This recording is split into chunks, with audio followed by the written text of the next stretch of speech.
I don't ever slow up, no I don't take shit. I got no love for the fakeness. If you wanna play tough and wanna hate this, I'll always show up. I don't ever slow up, no I don't take shit. I got no love for the fakeness. If you wanna play tough and wanna hate this, I'll always show up and make a statement. I don't ever slow up, no I don't take shit. I got no love for the fakeness. If you wanna play tough and wanna hate this, I'll always show up and make a statement. Everything I do so instinctive and so passionate. Every word I move so descriptive like an adjective. I got a vendetta against people who patented being negative when you should be getting after it.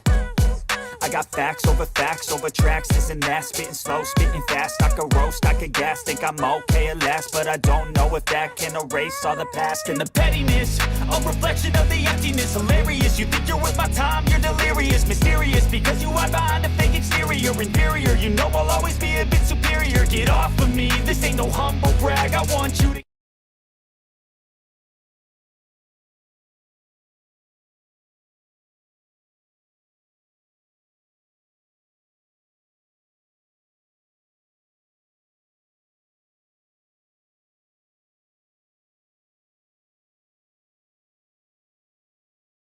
about a couple of things.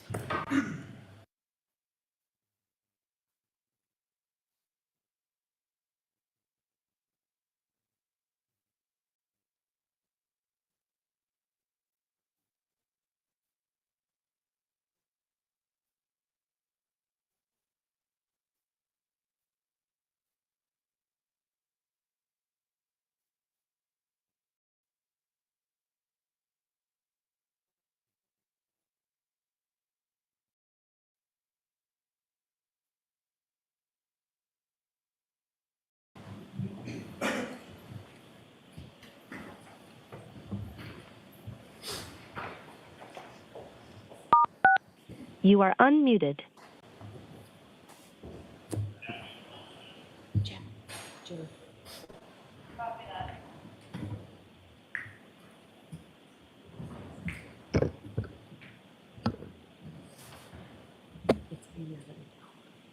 Hey. All persons have any business before the Honorable Beverly Canoni, Justice of the Norfolk Superior Court in for the County of Norfolk. Draw near, give your attendance, and shall be heard. God save the Commonwealth of Massachusetts. This court is now open. You may be seated. 22117, the Commonwealth versus Karen Reed. Can I have the witness, please? So, good morning again, Counsel and Ms. Reed. Good morning, viewers. We appreciate your patience. Giving us this time actually helps streamline things today, so we appreciate that. I do have to ask you those 3 questions. Were you all able to follow the instructions and refrain from doing any independent research or investigation into this case since we left? Were you also able to follow the instructions and refrain from discussing this case with anyone since we left yesterday? Did anyone happen to see, hear, or read anything about this case since we left yesterday? No. Thank you very much. Everybody answered those questions appropriately. Okay, can we have Sergeant Buchanan, please?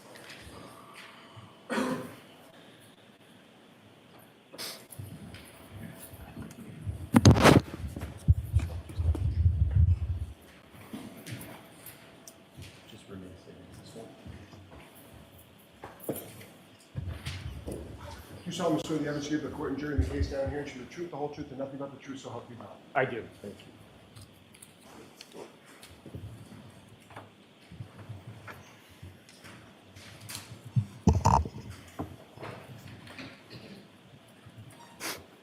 All right, Mr. Lally, whenever you're ready. Thank you, Your Honor.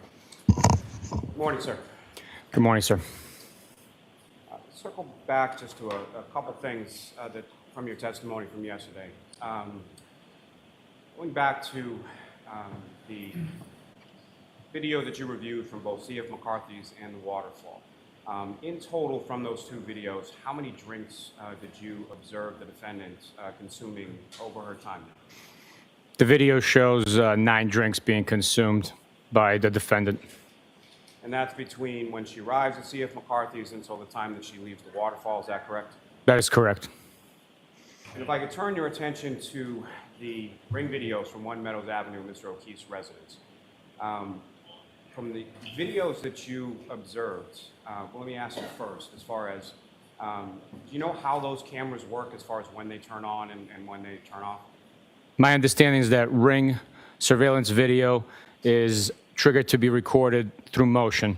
So if the camera detects motion, which is constantly live monitoring, and motion is detected, then that video is captured to a cloud-based system that retains that footage.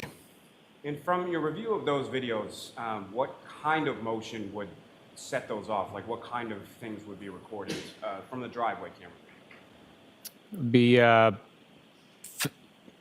activity in the driveway, such as a person walking through, bird landing, a vehicle pulling in, individuals,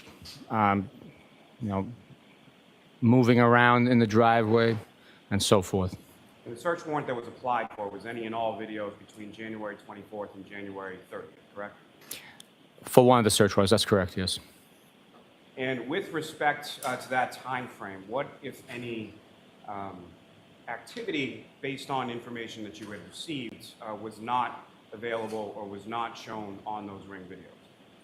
The data returned had video that would have been captured from the defendant arriving home after midnight on the 29th, after she dropped Mr. O'Keefe off at 34 Fairview Road. That video was not present in the data that was returned from Ring. There was, What, if any, other video in addition to that one was not present? there was also video missing from the defendant showing Ms. McCabe and Ms. Roberts the damage to her right rear taillight. And what, if any, follow-up or what, if any, inquiry was then done with regard to Ring as far as those types of videos or deletion or how those videos could not be present? Correspondence with Ring produced information that Sustain. Let me ask just first, was there follow-up with Ring in regard to those videos? yes, there was. And was there ever anything produced with regard to those videos or those time frames from Ring? No, there was not. If I could turn your attention over to your time in Dayton, just in reference to subsequent to that later on, what, if anything, did you receive, or what, if anything, did you request, what, if anything, did you receive from the Dayton Police in regard to January 29th, 2022? I communicated with the Dayton Police Department requesting documentation from their officers' calls for service at our request, and log notes, logs from their dispatching center, as well as any reports that would document their activity if such reports existed. And did you, what, if any, information did you receive in relation to that? I received a log note or log printout from their CAD system, and I received a report authored by Officer Barrows. And did you also receive any 911 calls? Yes. And who was the party as far as the 911 caller in regard to those 911 calls that you received? It was Mr. Reed. And again, just for clarity purposes, that's the defendant's father, is that correct? That is correct. And that's from the morning of January 29th, is that also correct? Correct. Now, sir, if I could turn your attention to February 3rd, 2022. At some point that morning, where did you go? During the morning hours of February 3rd, we planned to meet at 34 Fairview Road. Myself, Trooper Proctor, and Trooper DeChico arrived at that location in order to conduct a secondary search of the area as the temperatures were turning and the snow was melting naturally. We decided to do another search for articles that were now, we realized and learned, were missing and could be of evidentiary value and aid in the, in the investigation.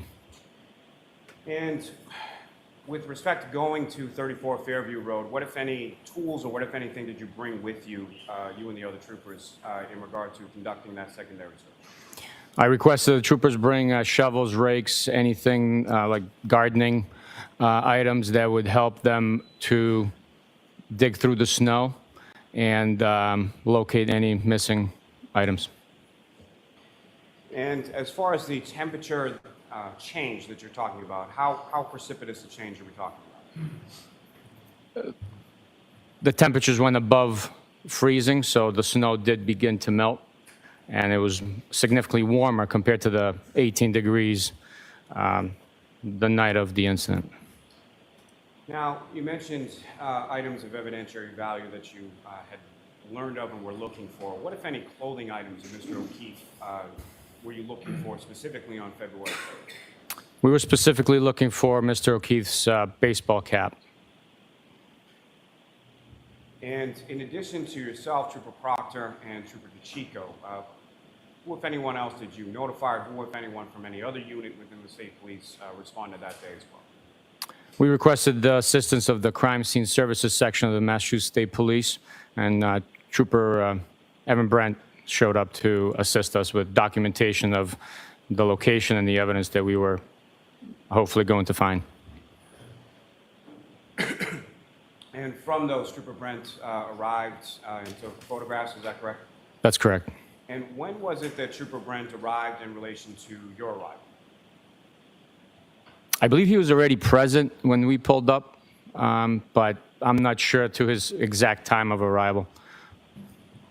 And with regard to that day, what, if anything, in general terms, what, if anything, were you able to locate and where was it, generally speaking? We located Mr. O'Keefe's baseball hat. We located a drinking straw from a cocktail glass. We located items of plastic, colored plastic, and other shards of colored plastic at the location. All those items were located on the grass portion of the yard near the flagpole at 34 Fairview Road. And Your Honor, may I approach? Yes.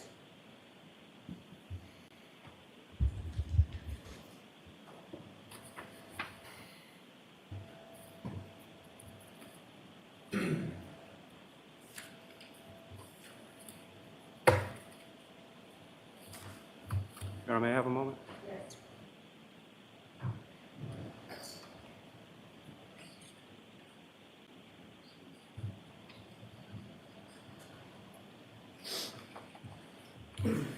And Sergeant, I'm going to show you a series of photos, but I'm going to break this up a little bit. So, Mr. Lally, with your back to the jurors and the air conditioning on, I'm sure they can't hear you. My apologies.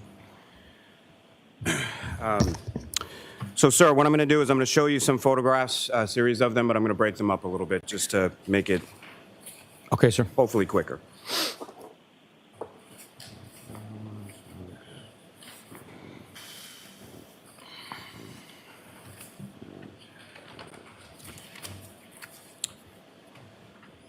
Sir, first I'm going to show you 10 photographs. Ask if you could review those, look up when you're finished.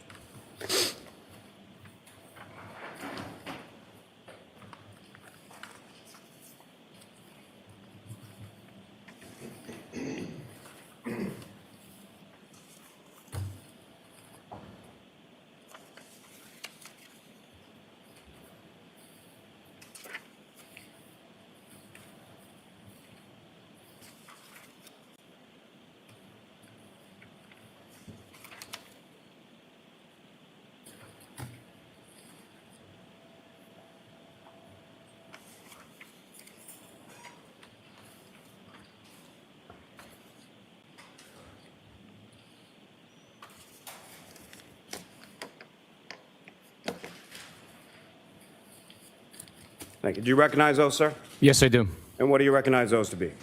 Those are photographs documented the items located at 34 Fairview Road on the grass as the snow receded through the melting temperatures that were revealed to be positioned in the grass. And what's contained in those photographs, is that a fair and accurate portrayal of what you observed on the front lawn area of 34 Fairview Road on February 3rd? Yes, it is. Your Honor, may I approach? Yes. I'm off to seek to introduce and admit as the next exhibit. Any objection, Mr. Jackson? No objection. Okay.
Exhibit 468 and 477. Thank you.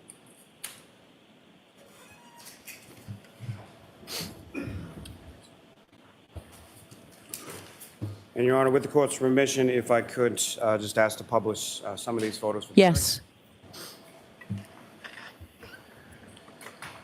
record. Just one moment, Your Honor. Sure.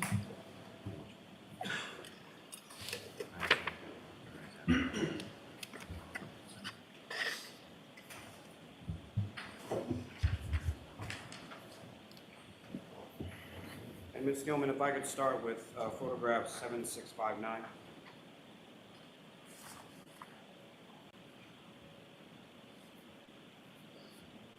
And Sergeant, do you recognize what's up on the screen and what's now been marked as Exhibit 468? I do. And if you could, just for orientation purposes, describe to the jury whereabouts in relation to 34 Fairview Road we are in this picture. As standing on the street of Fairview Road, we're looking at the left side of the yard. In the top right corner, you can tell that there is a flagpole depicted in that photograph and a telephone switch box that's open on the left side, which is on the border of 34 Fairview Road. And if I could ask from this photograph, if you know, grass that's visible on the front lawn area of 34 Fairview Road, is that from a natural melting process, or is that from some of the tools that you and the other troopers brought to assist you in your secondary search? The reason that grass is exposed is due to processing of the scene and having the snow being moved away from the location, and then natural melting process taking place on top of it. As you can tell, other portions of the yard is covered in snow, and the snow had not, the grass has not revealed itself just yet. Now, as far as the photographs of various items that were located on this date of February 3rd, the photographs that were taken as they lay, or were they touched or manipulated in any way prior to the photograph being taken? The items photographed were discovered as soon as we realized what is being discovered through the digging and excavation process. They were then photographed instantly. Certain items were revealed naturally through the melting process and the snow, no longer concealing those items underneath. Thank you. Ms. Gilman, can I have photograph 7666?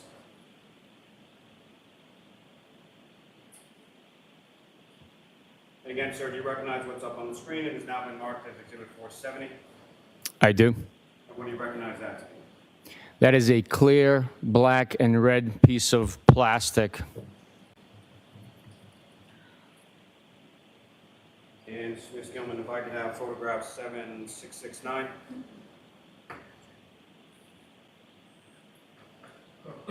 And Sergeant, do you recognize what's now up on the screen as Exhibit 473? Yes, that is another piece of plastic. And sort of towards the top middle of the screen, do you recognize what that is? Yes, that's a fire hydrant from 34 Fairview Road, grass area. Ms. Gilman, if I could have the next photograph, 4670. For the record, this is Exhibit 474. Do you recognize that, sir? Yes, sir. And is that a closer-up image of what was depicted in the prior exhibit? Yes, it is.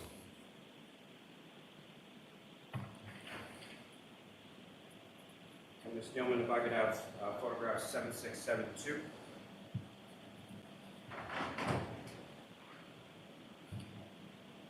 And, sir, do you recognize what's up on the screen, which has now been marked as Exhibit 476? I do. And what do you recognize that to be? Another piece of red taillight plastic. And lastly, from dispatch, Ms. Gilman, if I could have photograph 7673. And again, sir, do you recognize what's up on the screen, depicted in what's now marked as Exhibit 477? I do. And what do you recognize that? That is the fire hydrant and the telephone switch box located on the edge of the property line at 34 Fairview Road.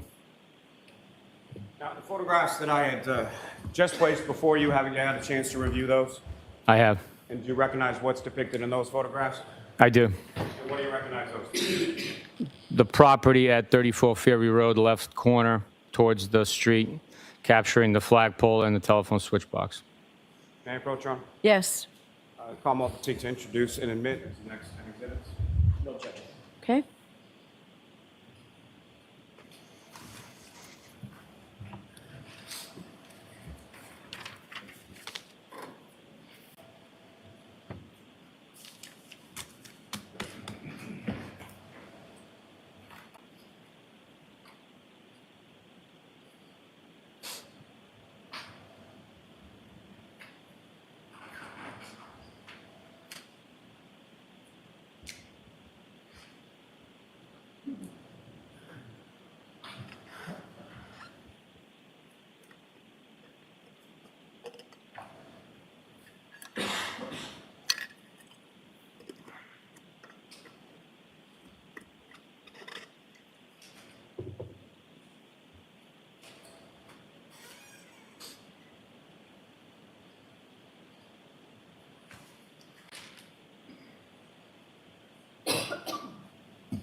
It's 478 to 487. Thank you.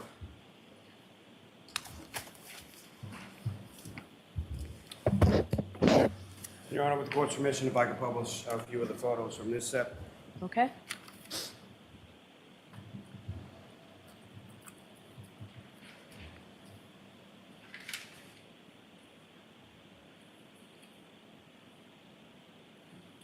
Ms. Gilman, if I could have photograph 7681.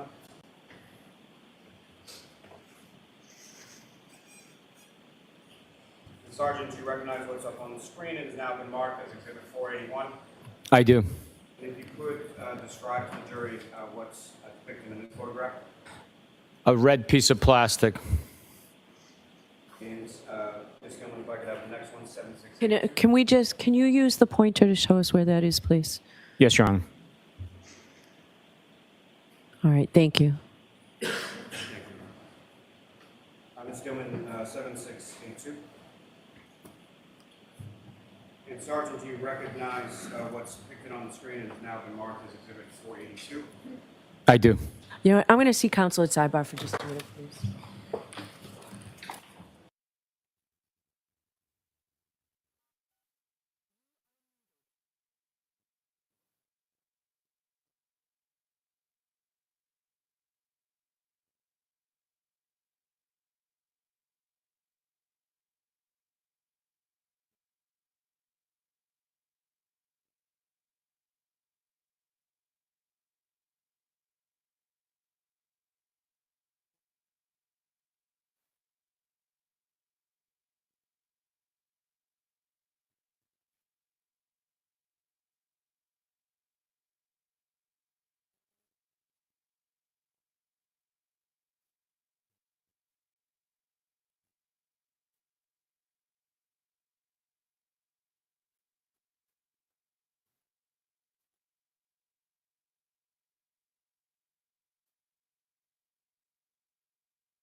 You are unmuted.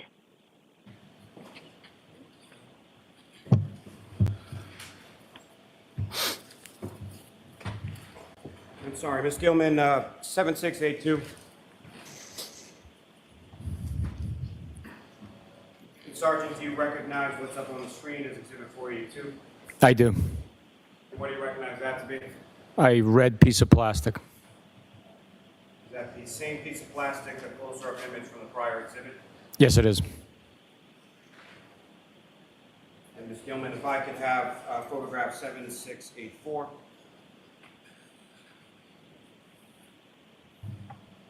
Sergeant, do you recognize what's up on the screen and is now been marked as Exhibit 484? I do. And what do you recognize that to be? A white clear piece of plastic and a red piece of plastic. Lastly, from this, sir, Ms. Gilman, if I could have 7687. Sir, again, do you recognize what's up on the screen? It's now been marked as Exhibit 487. I do. Now, Sergeant, with reference to the photos before you, have you had a chance to review that set of 10 as well? Not this one yet, not yet. If you could, please.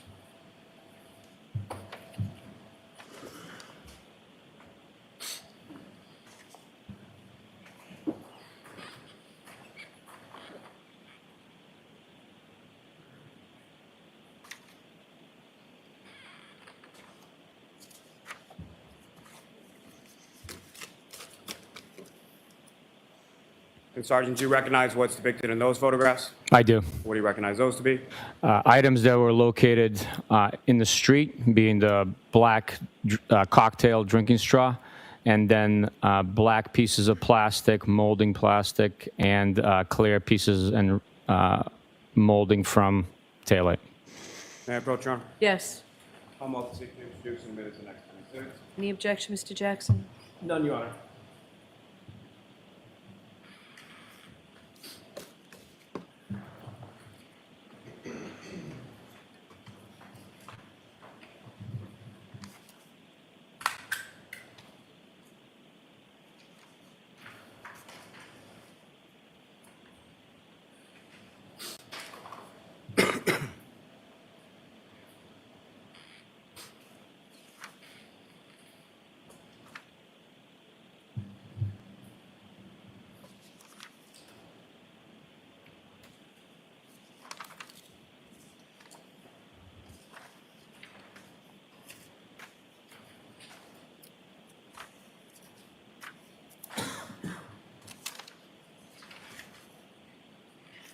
This is 488 and 497. Thank you. Thank you. Your Honor, with the court's permission, if I could display some of these photographs for the jury. Okay.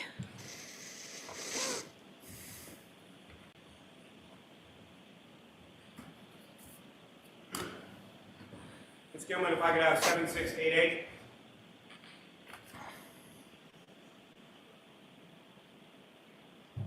And Sergeant, do you recognize what's up on the screen? I do. What do you recognize it to be? It's the wide shot of the drinking straw being found on the edge of the roadway in front of 34 Ferry Road. Sergeant, if you could, using the laser pointer before you, if you could direct the jury's attention to where you observed that straw. And Ms. Gilman, if I could have 7689. And Sergeant, what are we looking at in this photograph? It's a close-up view of the same straw. Ms. Gilman, if I could have 7692. And Sergeant, do you recognize what's up on the screen and has now been marked as Exhibit 492? I do. And what are we looking at in 492? Piece of plastic next to a measuring ruler that's provided for comparison and by the crime scene photographer to document the item. And Ms. Gilman, if I could have 7695.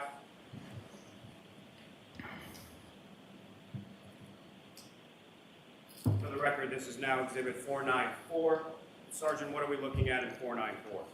It's the same item from just prior, just zoomed in more, showing the detail of the black molding, the clear clear plastic, and red plastic.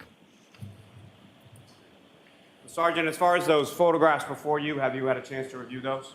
Yes, I have. And do you recognize what those are? Yes, I do. And what do you recognize those to be? They're pieces of red plastic, pieces of clear plastic, and a piece of glass. May I approach, Your Honor? Yes. I'm about to seek to introduce and admit as the next 10 exhibits. No objection. Thank you.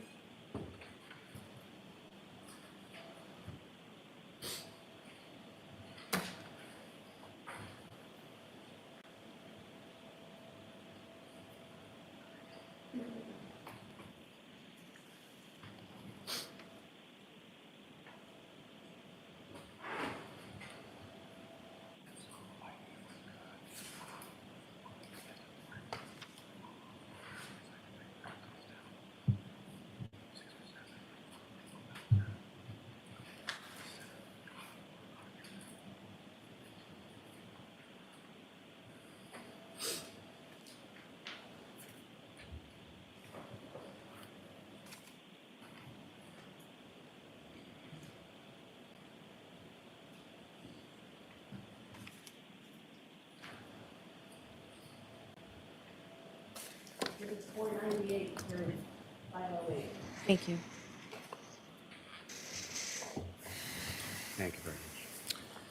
Your Honor, with the court's permission, if I could publish just a few of these photographs for the jury as well. Okay.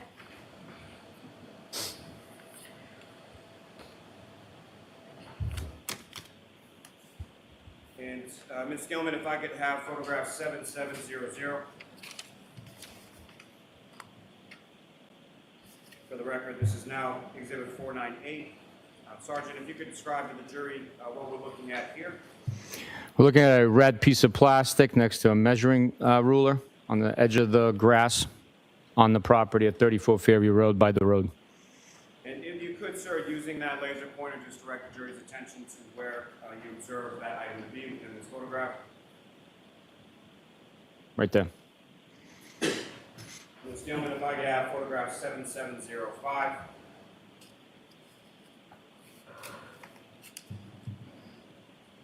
And for the record, this is Exhibit 502. And Sergeant, if you could, again, describe to the jury what, if anything, of significance you note in there. It's a shard of red plastic next to a measuring ruler. Ms. Gilman, if I could have photograph 7708. For the record, this is now Exhibit 504. Again, Sergeant, if you could, using the laser pointer, direct the jury's attention to what, if anything, of significance you note in this area. There is a black piece of plastic molding next to a measuring ruler.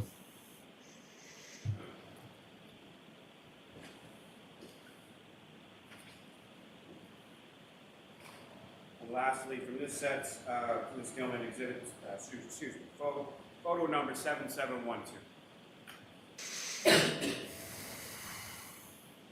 Again, for the record, this is Exhibit 508. And again, Sergeant, if you could, using the laser pointer, direct the jury's attention to what, if anything, of significance you note in this. A clear piece of plastic next to a measuring ruler. That's found on the grass area as well, is that correct? That is correct. Now, Sergeant, with reference to that new set of photos before you, have you had a chance to review those? Yes, I have. And do you recognize what's contained within those photographs? Yes, I do. And what do you recognize that those photographs to contain? They contain small red pieces of plastic from 34 Fairview Road on the grass area where we located the others. Also contain a flimsy piece of circular, like very malleable plastic, clear plastic, in addition to that. Can I approach, Your Honor? Yes.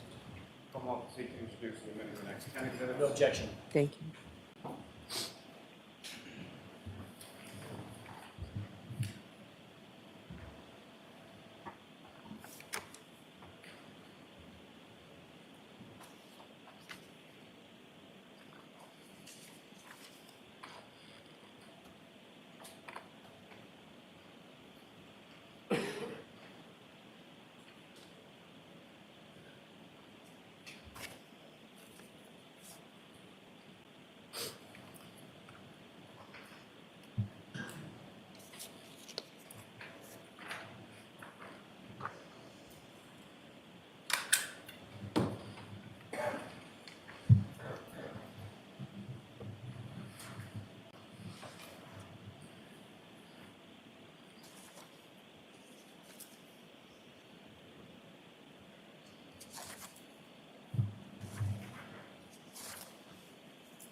It's 509 to 518.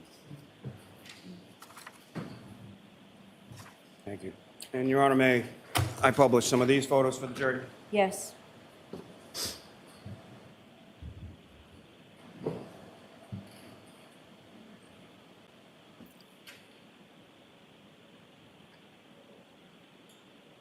Ms. Gilman, if I could have photograph 7715.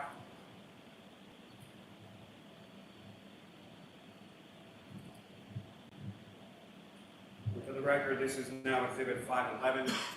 Sergeant, direct your attention to the screen, if you could, using that laser pointer, direct the jury's attention to what, if anything, of significance you observed in this photograph. That is the thin, malleable, circular in shape, a piece of clear plastic that was located in the lawn area of 34 Fairview Road.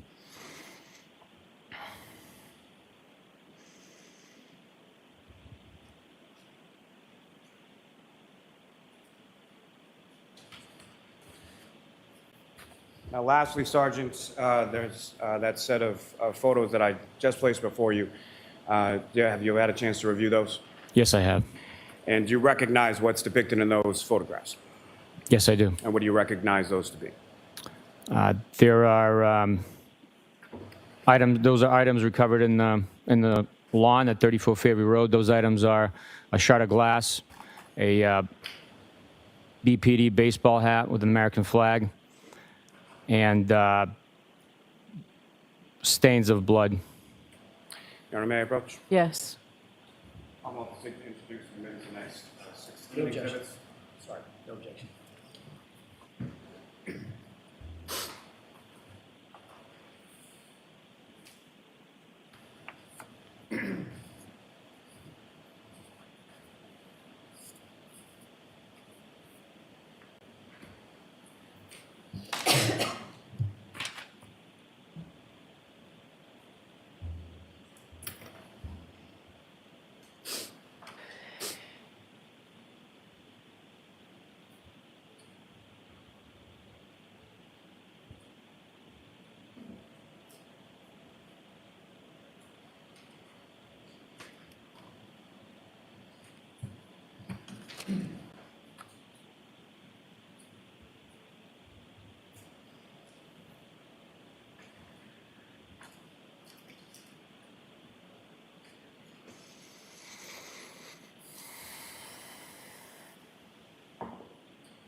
It's 5:18 through 5:30. 5 what?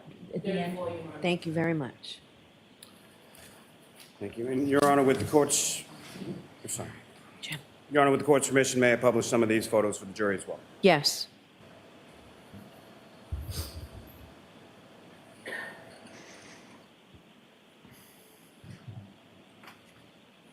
And Ms. Gilman, if I could have photograph 7727.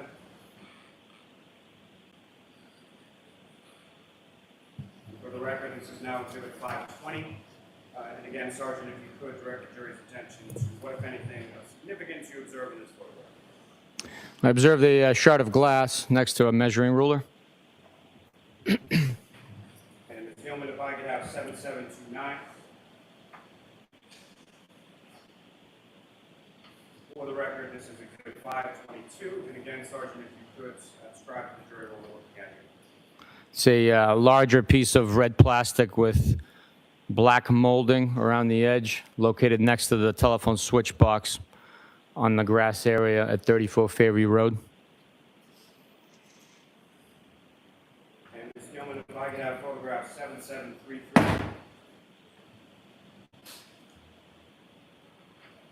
For the record, this is exhibit 526. And Sergeant, from this photograph, what, if anything, are we looking at here? This photograph here depicts the area which we are excavating during the morning hours of February 3rd, 2022. As the shovel works its way towards the grass, my laser pointer is directing your attention to Mr. O'Keefe's hat that was compacted underneath the snow on the ground. Now, as far as this photograph is concerned, does that accurately depict the depth of the snow that you were digging into and sifting through on the morning of February 3rd? It does. And that, again, is several days after the blizzard of January 29th, correct? That is correct. And Ms. Gilman, if I can have photograph 7740. For the record, this is exhibit 530. And again, Sergeant, if you could describe to the jury what we're looking at here.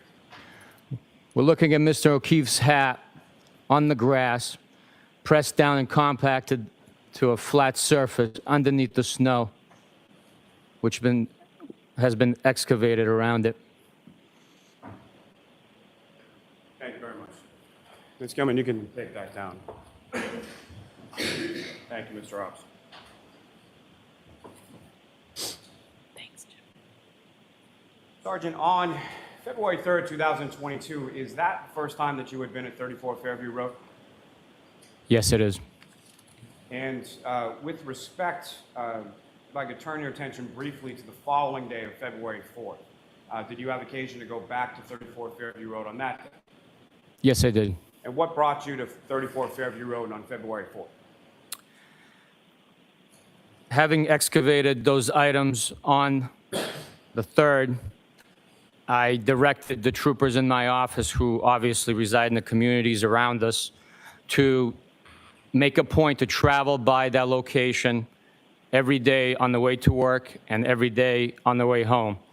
The purpose of that was to see if anything else was to reveal itself as the snow naturally melts away and items could present themselves. So on the February 4th, as I am traveling to work, I diverted my typical route of travel to go by 34 Fairview Road. Just prior to my arrival, I received a call stating that there was Canton Police representatives at the scene, and more items have been revealed due to the melting snow, and that I should come collect those items. I was down the street. I arrived and collected the item that presented itself. And if you recall, that item that you collected on February 4th, was that located on the house? It was on the lawn. Now, with reference to your collection of these items, either on February 3rd, February 4th, or on any sort of subsequent date, how were they collected, and what exactly did you do with them in reference to the seizing of the items and storage of the items? Each item that was collected was placed in a evidence paper bag. The collection was done by utilizing latex gloves to prevent any transfer of evidence from fingerprints to DNA onto those items. Then those items were transported to our office, logged into the system, and stored in the evidence lockers at the office. And each of those respective bags of items or evidence, they were sealed as well, is that correct? That's correct. Now, turning your attention to February 10th of 2022, did you have occasion to go back to 34 Fairview Road on that day as well? I did. And what, if anything, did you observe, or what, if anything, did you seize on that particular day? We seized more shards of glass and plastic. And if you know, or if you recall, how many pieces did you seize on that particular day? My memory's exhausted to that, but the exact numbers annotated in on the bags that the items were placed into. Your Honor, may I approach? Yes. So I'm showing you documents, just ask you to look at that section and look up when you're finished.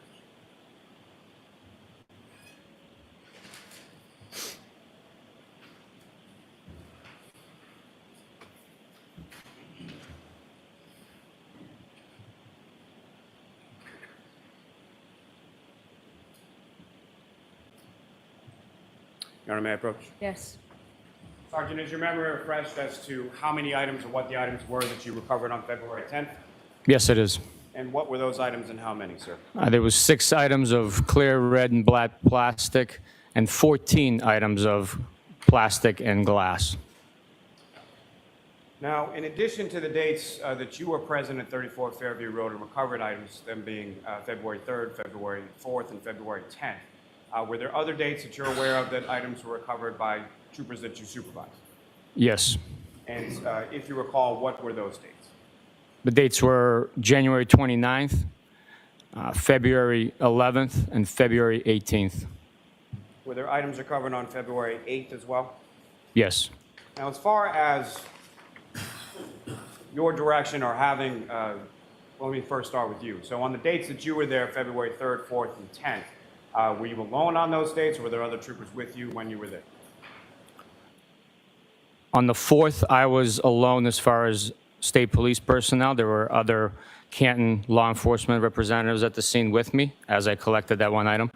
On the other days, I was accompanied by other troopers. And as far as you know, obviously not being present, but from your supervision of these troopers, were there other occasions where individuals were at 34 Fairview Road? Were they alone, or were they with a group of troopers? Objection. Sustained. Now, as far as the items that were recovered when you were there on February 3rd, February 4th, and February 10th, did you have occasion to bring those items with you to court today? Yes, I did. And Your Honor, may I approach? Yes.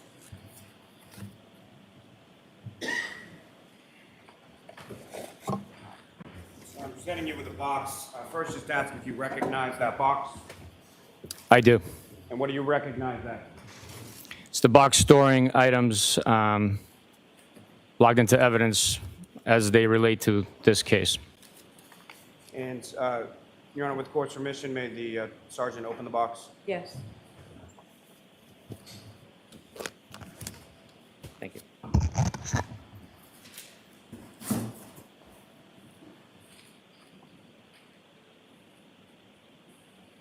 Now, first, Sergeant, with regard to the items as far as plastic and/or glass that you recovered from 34 Fairview Road on February 3rd, if you could locate those items.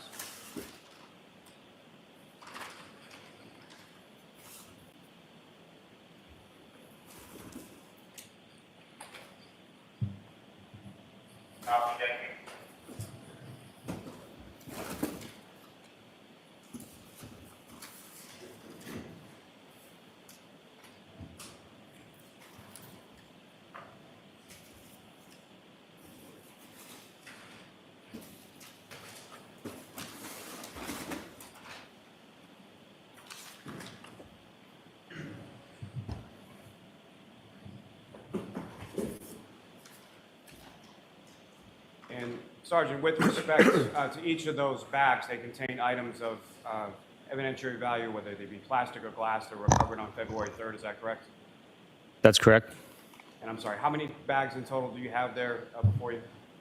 I have 3 bags, 2 containing broken glass and plastic, and a stirring straw, a broken red plastic and clear plastic, and a bag containing 1 black Boston Police Department hat. Your Honor, the Commonwealth will seek to introduce in minutes the next 3 exhibits. No objection. Okay.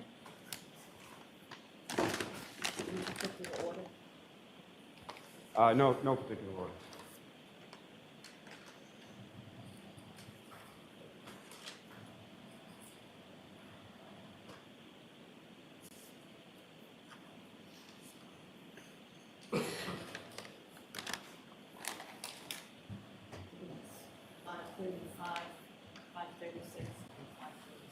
Thank you. Your Honor, with respect to what's now been marked as Exhibit 537, with the court's permission, may the sergeant remove that item, the hat, from the bag and display for the jury. Yes.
Thank you, sir. You can place that back in the bag.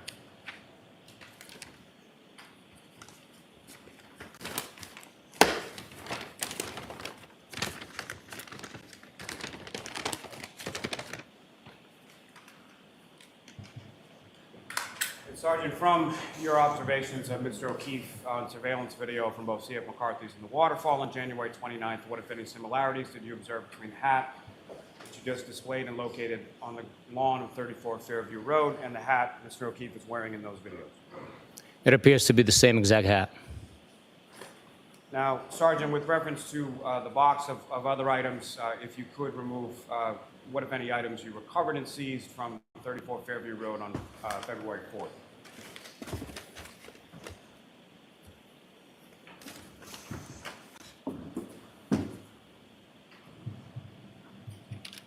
And again, sir, just for the record, what's contained within that bag from February 4th? Contained within the bag is a piece of red, hard plastic taillight cover. Your Honor, the Commonwealth will seek to introduce and admit as the next exhibit. No objection. Thank you. Exhibit 538.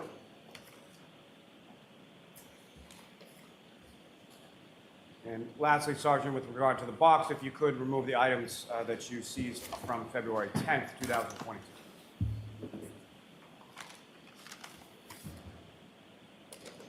And Sergeant, with respect to those two bags of items, if you could just inform the jury what is contained within those bags. Bag labeled item number 10 contains 6 pieces of red, black, and clear plastic.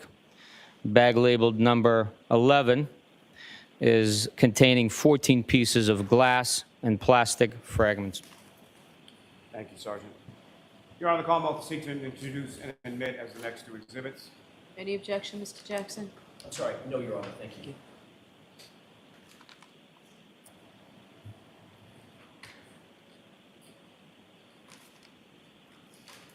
Exhibits 539 and 540.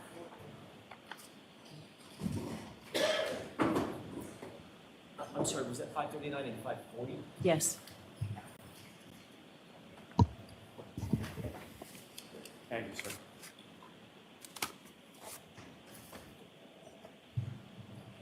Moving on from that, if I could bring you back just one last time to ring videos from One Meadows Ave, as far as you had testified earlier that there was no video that you observed of the defendant, Ms. McCabe, and Ms. Roberts looking at the passenger side taillight area of the vehicle, correct? That's correct. Was there any video of the defendant, Ms. McCabe, and Ms. Roberts actually leaving from One Meadows Ave on that morning of January 29th? There was not. Now, as far as the videos that were not there, as far as the defendant, Ms. McCabe, Ms. Roberts leaving, the next video depicted Mr. Camerano arriving at the residence to pick up Ms. Furbush, correct? Yes, that's correct. And with regard to the missing video of the defendant arriving at One Meadows Ave on January 29th, sometime after midnight, the video immediately preceding that, again, would have been Mr. Camerano arriving and picking up his daughter from One Meadows Avenue sometime around 11:30 p.m., correct? That's correct. And those videos were both present, correct? That's correct. If I could bring you back to February 3rd, 2022. On that date, did you have occasion to meet with a gentleman by the name of Brian Higgins? Yes, I did. And when you met with Mr. Higgins, who, if any, one from your office was with you when you met? Trooper Mike Proctor was from my office present during that interview. And during the course of that interview, what, if any, documentation did Mr. Higgins provide you with? Mr. Higgins provided me with a printout of a Celebrate extraction containing conversations via text message between him and Mr. John O'Keefe and between him and the defendant. He also provided a digital copy of the same extraction on a CD. What thing did you advise Mr. Higgins of at that time as far as Mr. O'Keefe's phone and the defendant's phone? I advised Mr. Higgins that we were in possession of both of those devices and would have the extraction and accurate documentation of those conversations. And did he seem to understand that when you told him? Yes, he understood it. Objection. Sustained. Move to strike. We'll strike that, folks. Now, also on February 3rd, at some point, did you have occasion to go inside of 34 Fairview Road? Yes, I did. And who, if anyone, did you interview inside of 34 Fairview Road on that date? I interviewed Mrs. Albert. That would be, just for the record, Nicole Albert, is that correct? That's correct. And who, if anyone, was present with you during that interview of Nicole Albert? It was Trooper Mike Proctor was present with me. Anybody else from the Albert family present in the home or present during the course of that interview? Mr. Brian Albert was also present. I don't know who else exactly was present in the home. I just know that those two residents were in the room with us. And where was Brian Albert at the time that you conducted the interview of Nicole Albert? In the room with us, seated next to her. Now, with reference to, I'm going to ask you just a little bit about sort of the interview process as far as the interviews that you conducted in this case. Yes. If you could describe for the jury, starting with sort of how many people from your unit are present for a given interview and how those interviews are conducted. We conduct interviews always at pairs. I think I mentioned it yesterday. Typically, during a regular investigation into a homicide or any death investigation, we pair up our troopers with a local detective. In this instance, since Canton had recused themselves from interview portion of the investigation, they were not going to provide manpower for those interviews to be conducted. Thus, we had to utilize only troopers from our office in order to conduct those interviews. And typically, obviously not perfect, but as far as the interviews that you were present for, about how long a period of time, generally speaking, were the interviews that you conducted in this case? From my experience, I have learned that to fully communicate a course of recollection of events that an individual observes, experiences, or is aware of, and understand every detail of that experience, it would take approximately 45 minutes at a minimum to conduct a full interview with a witness in detail. Now, sir, if I could turn your attention to June 9th of 2022. On that date, at some point, did you have occasion to meet with the defendant? Yes, I did. And at some point during that meeting, did you have conversation with the defendant? Yes, I did. And was that conversation, or at least portions of it, memorialized in any way? Yes, it was. Your Honor, may I approach? Yes. I'm showing you a disc. Does that contain an audio recording, to the best of your knowledge, does that contain an audio recording of a portion of your conversation with Ms. Reed on June 9th, 2022? Yes, it does. Your Honor, may I approach? Yes. I'll halt the seat to introduce in the minutes of the next exhibit. All right. No objection, Mr. Jackson? All right, folks, before we play this, again, please be mindful of the instruction from yesterday. So you're about to hear statements allegedly made by the defendant, allegedly concerning the crimes with which she's charged in this case. Before you can consider any such statement as evidence, the Commonwealth must prove to you beyond a reasonable doubt that the defendant made the statement she's alleged to have made and that she made it voluntarily, freely, and rationally. In determining whether the statement made by the defendant was voluntary or not, you may consider all the surrounding circumstances. These include when and where the statement was made, the nature of any conversations with the police or any questioning by the police, the defendant's physical and mental condition, including her intelligence, age, education, experience, and personality. Your decision does not turn upon any one factor, and you must consider the totality of the surrounding circumstances. Your Honor, with the court's permission, may we publish that for the jury at this time? Yes, do you want to turn off the air conditioning? Is this very short, right? It is very short, and if we could, please, yes. Yeah.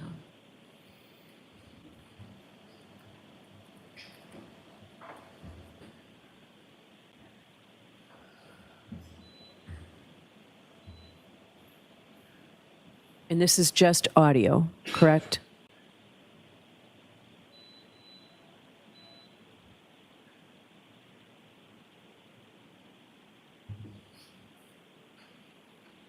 Okay, you're aware he was beaten up by Brian and Colin Albert.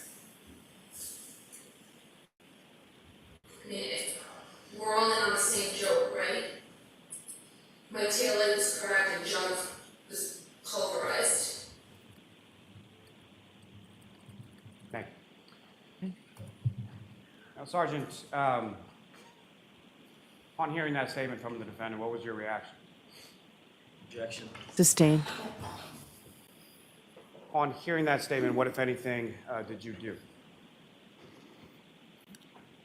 I advised the defendant not to further speak. Objection. I'll allow that. Now, at some point over the course of your investigation, were you made aware of forensic findings relating to the defendant's tail? Yes, I was. And specifically DNA findings? Yes. And specifically that there were... Objection. Sustained. Yes. You can turn the air conditioner.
You are unmuted.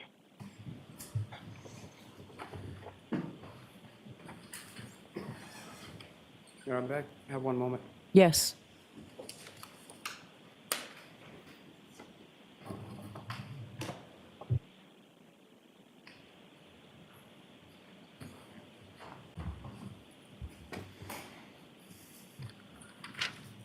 So, Sergeant Mechanic, on January 16th, 2024, at some point in that day, did you meet with a Sergeant Gallerani of the Needham Police Department? I did. And who, if anyone else, well, let me ask you this. As far as any other troopers from your office, who, if anyone else, was there with yourself and Sergeant Gallerani? Trooper Mike Proctor. And what was the purpose of your meeting with Sergeant Gallerani, Trooper Proctor, on that morning? Collection of our DNA. And was that something that you did voluntarily? Yes. And how was it that the sergeant collected your DNA? Through a buccal swab. And were you present when Trooper Proctor submitted to a buccal swab as well? Yes, I was. And then as far as the swabbings that were taken from both yourself and Trooper Proctor, were those logged into evidence by you, or did Sergeant Gallerani take them with him when he left? Sergeant Gallerani took him when he left.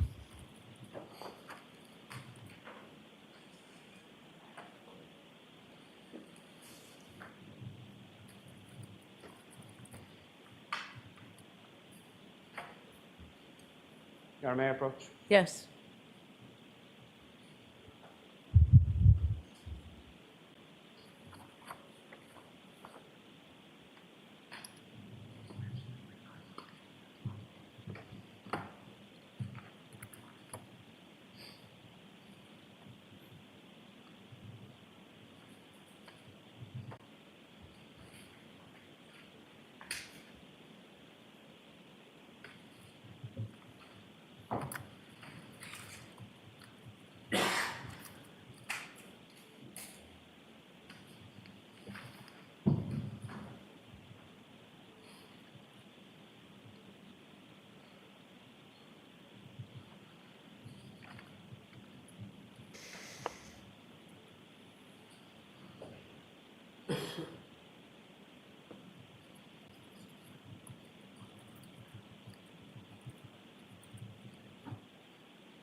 My apologies, Your Honor. That's okay.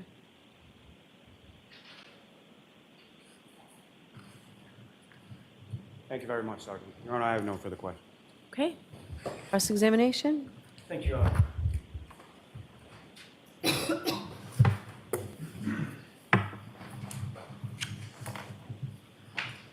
Sergeant Buchnick, I want to start with one of the latter things that you discussed with Mr. Lally. That's specific to the ring video that y'all talked about this morning. Do you have that in mind? I do. The search warrant that produced, and just so we're clear, I'm talking about the specific ring video or series of videos that were associated with One Meadows, John O'Keefe's home. Okay. Okay. You didn't write the search warrant for those ring videos, did you? I did not. You were not the affiant for those search warrants. I was not. Who was the author of the search warrant and the affiant? It was Trooper Mike Proctor. Who received the actual ring video or videos from the Ring Corporation? It was Trooper Mike Proctor received it. And who ultimately either logged those into evidence or controlled those once they were received from the Ring Corporation? I believe it was Trooper Mike Proctor. And ultimately, Sergeant Buchnick, you did note that in addition to just the physical videos themselves, that login information and login keystrokes, et cetera, were requested from the Ring Corporation as well, correct? There was discussion with Ring asking for those logs. I'll call it, is it correct to say an activity log? That's what was requested, yes, activity log, yes. So ultimately, the activity log would show who logs in, who accesses the data, things of that nature, correct? Or at least that was the hope. That is what was requested. All right. It would also show logging in and executing deletions, manipulating the log files, things of that nature, correct? That is what was requested, yes. When you reviewed those log or activity logs, there was no evidence revealed that my client ever logged into that account, correct? There was no activity logs provided by Ring. So you have zero, hang on.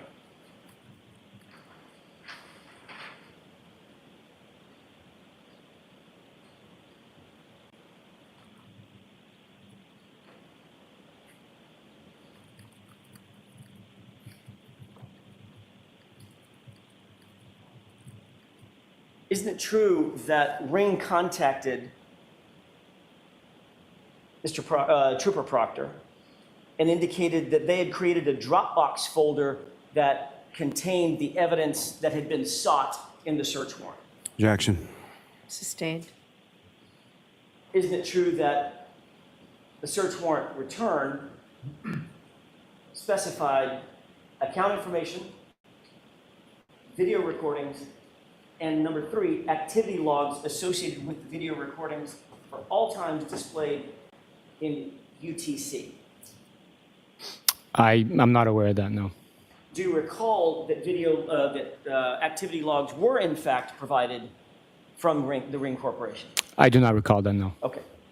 May I approach briefly? Yes.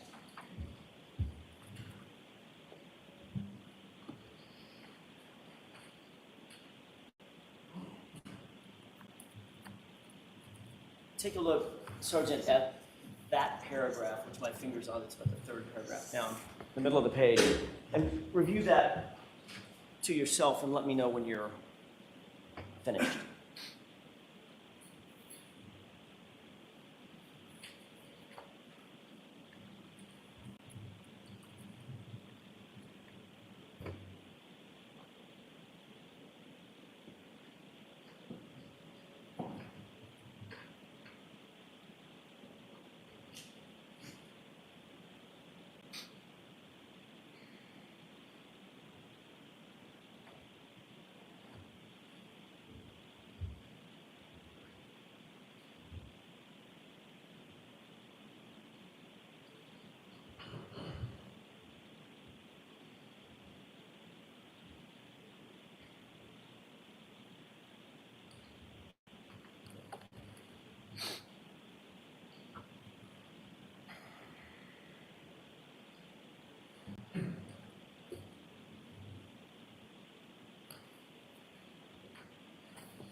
Have you had an opportunity to review that? Yes. May I approach, Your Honor? Yes. Thank you.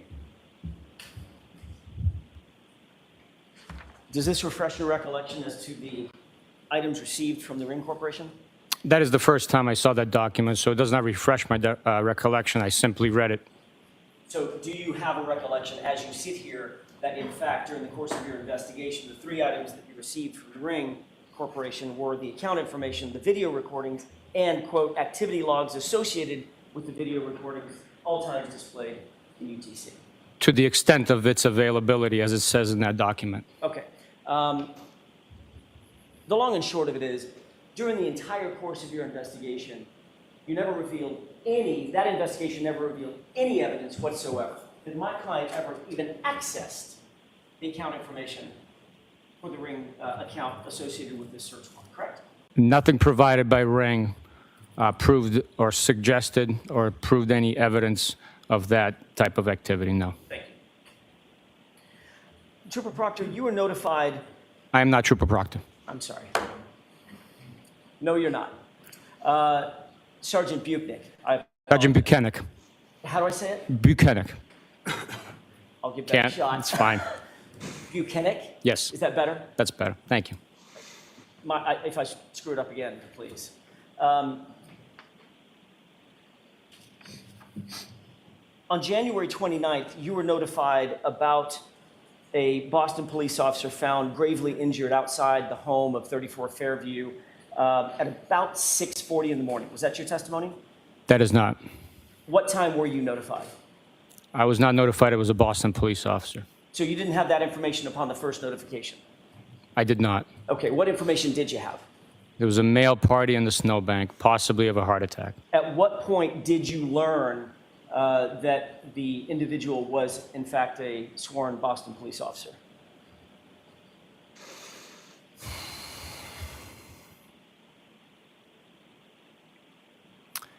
I do not know exactly when I learned that he was a Boston police officer. I think it was during that day or the following day? It was most likely that day, either, yeah. Fair enough. Trooper Proctor was ultimately assigned as the, what did you call him? Not lead investigator, but case officer? That's correct. He was assigned on the 29th, correct? He was on call from 7 a.m. on January 28th until 7 a.m. on January 29th. So his assignment was, he was assigned on the 29th because he was on call. He was on call. His assignment took effect when the schedule came out back in mid-December. Okay. Well, he wouldn't be assigned to this investigation until there was a need for the investigation, right? That's all I'm getting to. I mean, once the call came in, he was the assigned case agent. Once the calls come in, the person that's on call is automatically assigned that case. All right. Did you personally, as his supervisor, did you personally respond to 34 Fairview at any point on January 29th? No, I did not. Did Trooper Proctor, at your direction or on his own, ever respond to 34 Fairview Road at any time on January 29th? No, he did not. Based on your initial investigation, and I'm talking about going way back, Sergeant, on your initial investigation, by 10 or 10:30 in the morning, 10:40 in the morning, it was your belief that Mr. O'Keefe had been struck in the face by a person. That was your initial understanding of the circumstances surrounding the investigation, correct? My initial understanding was that the defendant stated that she hit him. We did not know the... Sergeant, you hadn't even met my client at that point. You hadn't interviewed a single witness by 10:41 in the morning, correct? Not one witness. That's not correct. We had already interviewed the first responders. Okay, when I say witness, I'm talking about civilian witnesses. So at 10:41, you hadn't interviewed a person at 34 Fairview or associated civilians associated with this incident, correct? At that point, no civilians have been interviewed, no. But at 10:41, Sergeant, you contacted Good Samaritan Hospital to inform them that, quote, Mr. O'Keefe was struck in the face with a cocktail glass, end quote, correct? I do not recall contacting Good Samaritan Hospital. May I approach? Yes.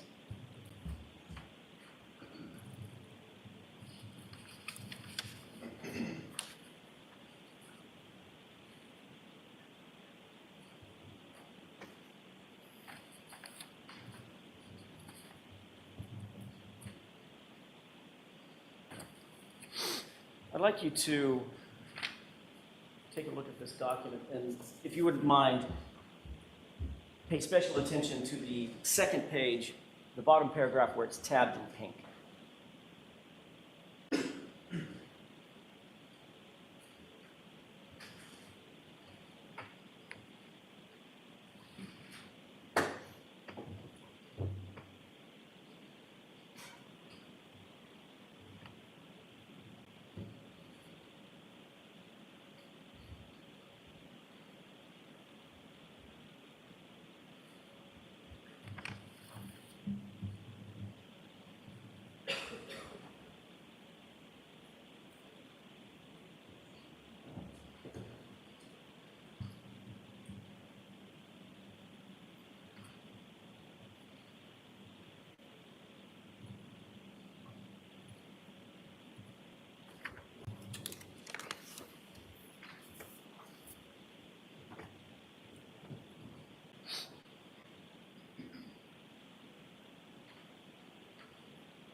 I may approach. Yes.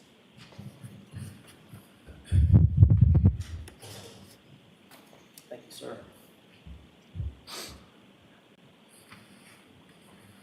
Having reviewed this, does this refresh your recollection that you contacted Good Samaritan Hospital and gave them an assessment, at least based on your investigation at that time? That is not true. What did you say to Good Samaritan Hospital? I never spoke to Good Samaritan Hospital. That document is for the medical examiner's office. I'm not asking you where the document is from.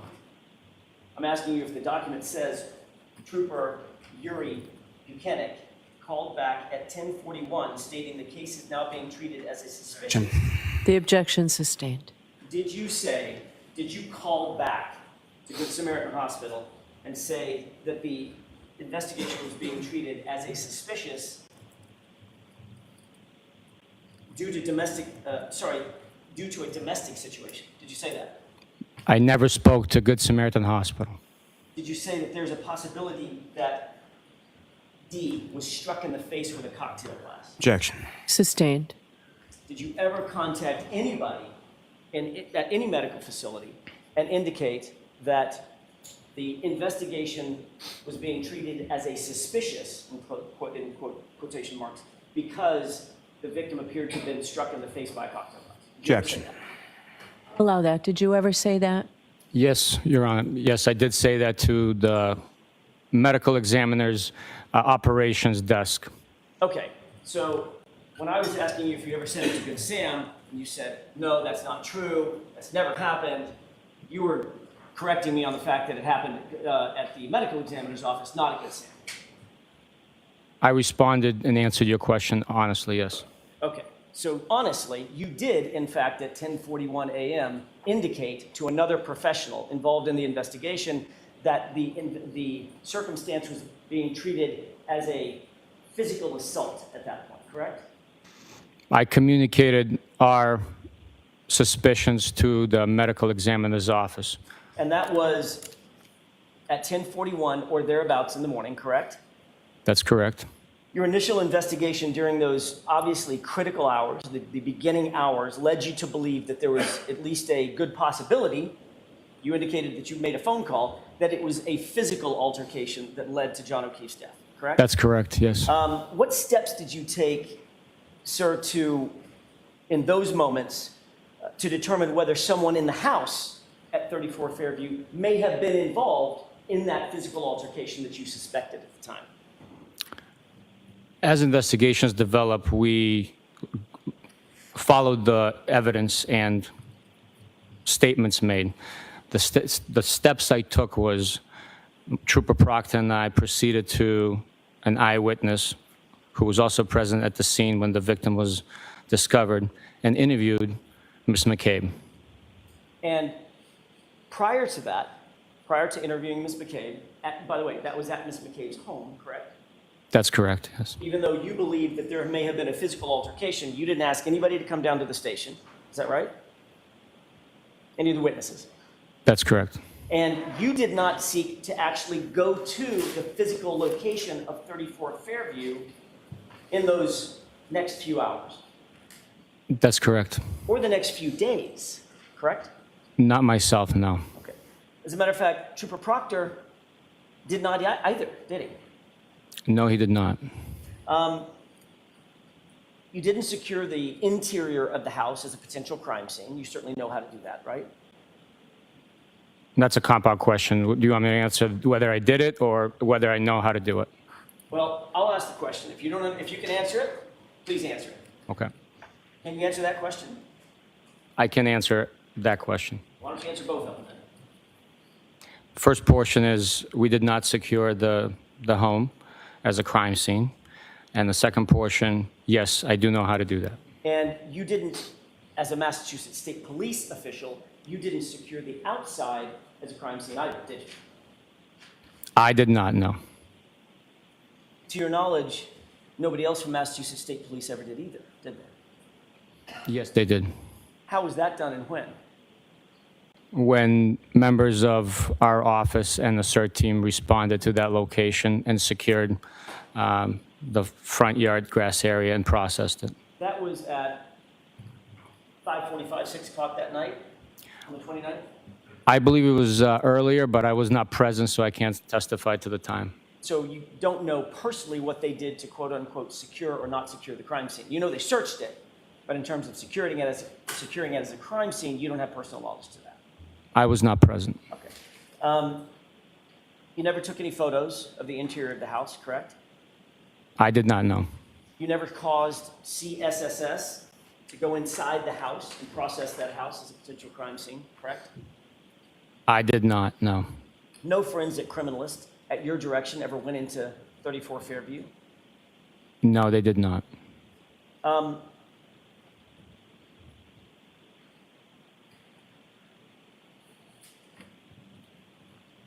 And the people that you interviewed on January 29th, you already mentioned Ms. McCabe. The other people were her husband, Matt McCabe, correct? That's correct. And her brother-in-law, Brian Albert. Is that right? That is correct. And all three of them were interviewed where? They were interviewed at the McCabe residence. Now, yesterday when you testified, did you indicate that Brian Albert was not present in the home when you interviewed Matt McCabe and Jennifer McCabe?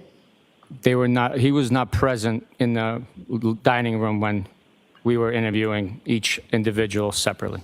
So if all three of them testified that he arrived before you arrived, they would all be wrong. I did not see him in the home when we arrived, no. I want to switch gears real quick to a couple of the physical items that you testified about yesterday, specifically the gray shirt or the gray hoodie and the orange shirt.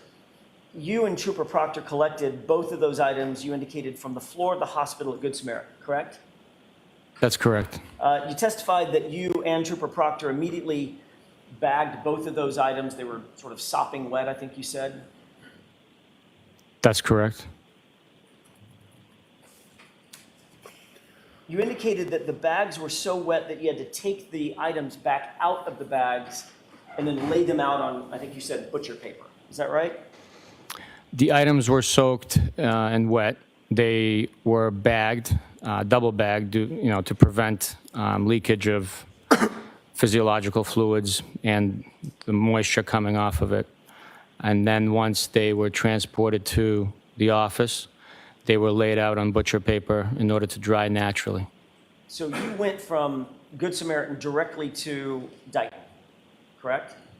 That is correct. And then you went from Dighton directly to the Canton Police Department, after which you had seized the vehicle, correct?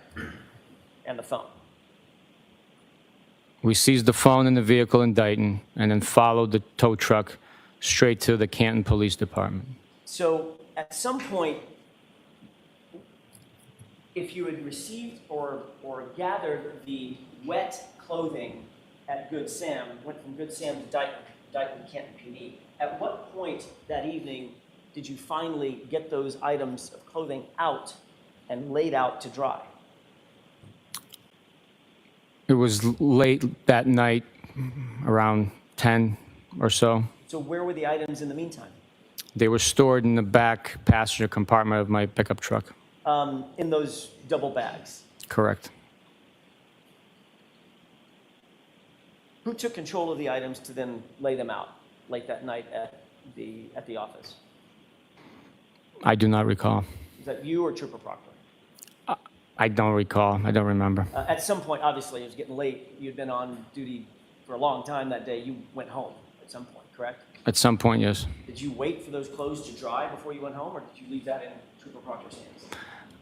No, once they were laid out in the processing area in the office, we went home. Okay. Who would have controlled those items of evidence when you left?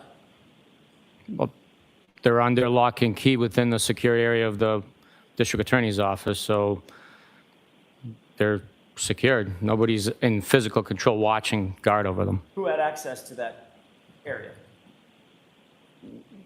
Troopers in our office. Meaning you, obviously. Yes. As supervisor. Trooper Proctor as well, correct? Yes, yes. Ultimately, given the fact that he was the case officer, sort of in charge, the lead, he would have bagged those items up, been responsible for taking those items, tagging them, getting them stored wherever they needed to be stored and processed, correct? As a case officer, he could direct other people to perform those tasks for him. The evidence officers in the office log in the evidence, and once it was dried, it was sealed up, bagged, and put into storage. As far as who actually performed those tasks, I do not know. Well, yesterday, Your Honor, may I approach the courts, right? There's a couple of evidence. Oh, sure, go ahead. Thank you.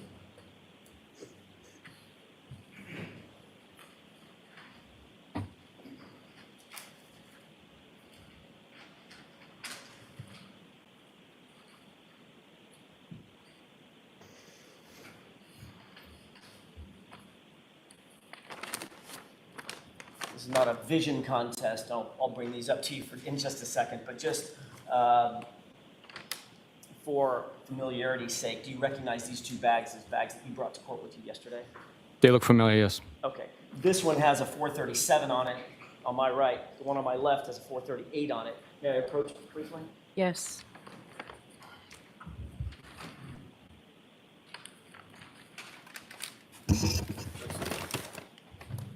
I'm not going to ask you to open those. Don't worry about gloving up at this point. The bag on your left, which one is that, 437 or 438? The bag on my left is 437. 437, okay. And you indicated that those items were bagged after the clothing was dried and then ultimately processed in, logged in, correct? Once the items dried, they were bagged and logged in, waiting processing, yes. But you didn't personally do that? No, I did not, no. Matter of fact, looking at the bag on your right, what's been marked as Exhibit 430, help me? 438, thank you. That one has some writing on it, correct? Yes, it has a lot of handwriting on it, yes. And whose handwriting is that? I don't know. You've seen Trooper Proctor's handwriting 1,000 times, I'm guessing, correct? Not 1,000 times, but Does it look like his writing? it says Trooper Proctor on it, but other than that, I do not know what Trooper Proctor's handwriting looks like. All right. It indicates that Trooper Proctor is the one that bagged that item or those items up, correct? Yes, this bag indicates that the item was collected by Trooper Proctor on 129 Right. at 10. And it says Brockton, correct? Good Samaritan Hospital in Brockton, yes.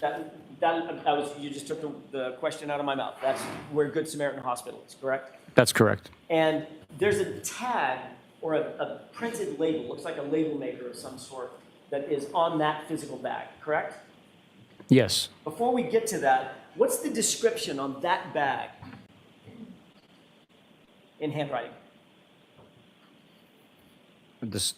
I'm sorry, can you be specific as to description of what or? Where it says description of items. Description of enclosed evidence? Correct. It says 1 orange T-shirt, 1 gray long sleeve shirt. Okay. So may I approach, Your Honor? Yes. And before I do that, just so I close this loop, what's the description on the bag to your left, the one that looks like it's less wrinkled? Number 437? Yes, if you would read the same clothing description. The description of enclosed evidence states sweatshirt with recovered items inside container. Okay. May I approach now? Yes. Thank you. Yesterday when you opened, I'll keep my voice up. Yesterday when you opened these two bags, this one, 437, has the gray sweatshirt in it. 438 has the orange T-shirt in it now, correct? That's what was in the bag, yes. All right. However, the bag indicates at one point, this bag, 438, the physical bag I'm holding in my left hand, had both the sweatshirt and the T-shirt together, correct? That's what the description is. I do not know if that was in case or in fact the case.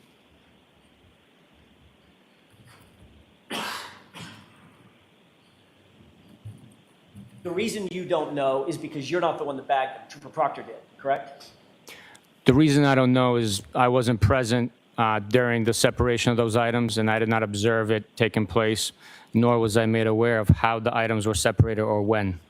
You are aware, however, that tag that's on the label maker looking tag, the white tag that's on that bag indicates that indicates a date of February 4th, correct? You'd have to bring that back up. I'm sorry. I didn't take note of that. My fault.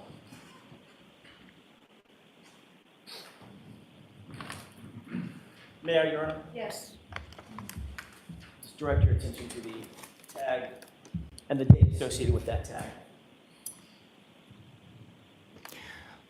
The label maker tag does have the date February 4th, 2022 on bag number exhibit 438. May I approach? Yes. Thank you, Sergeant. Yep.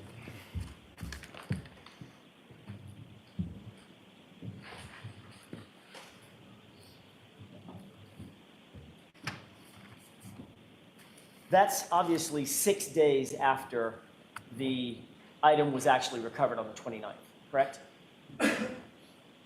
Yes, it is.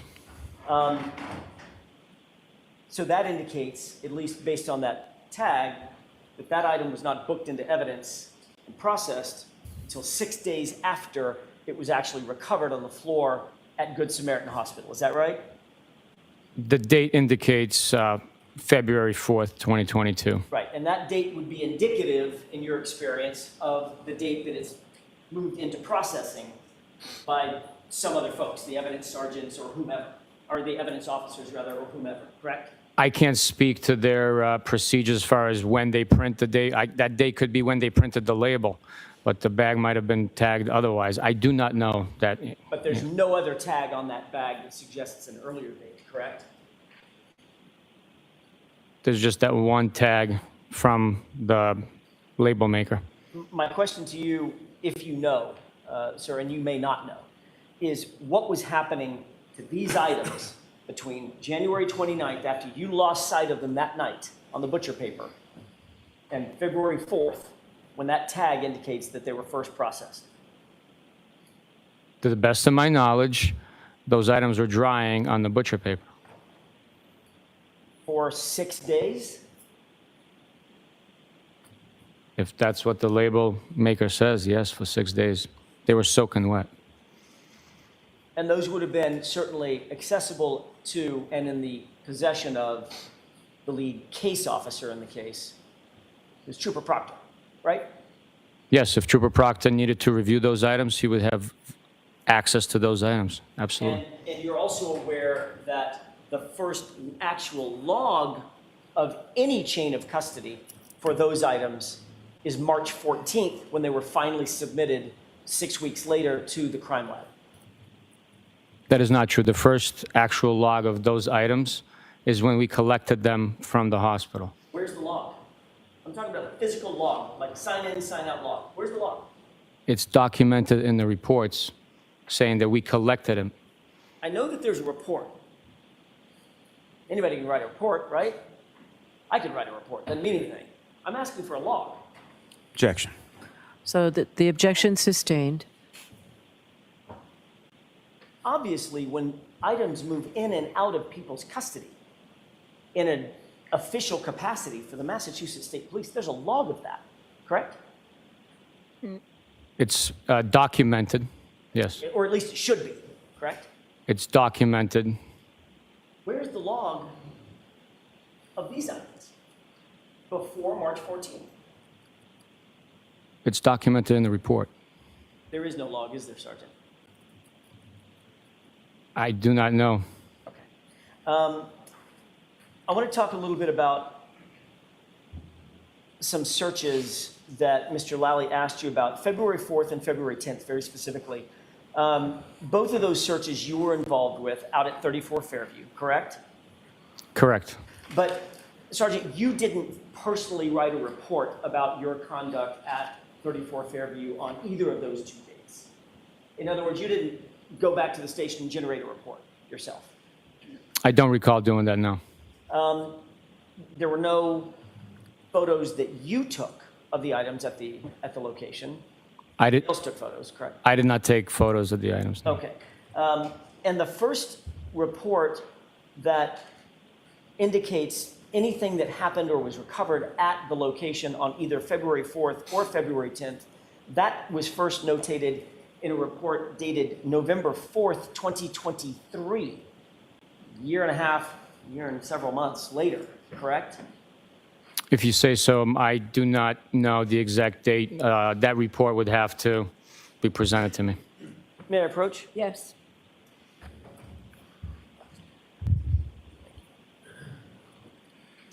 You don't have to read the whole thing, but if you can skip to the part that talks about the February 4th and February 10th searches.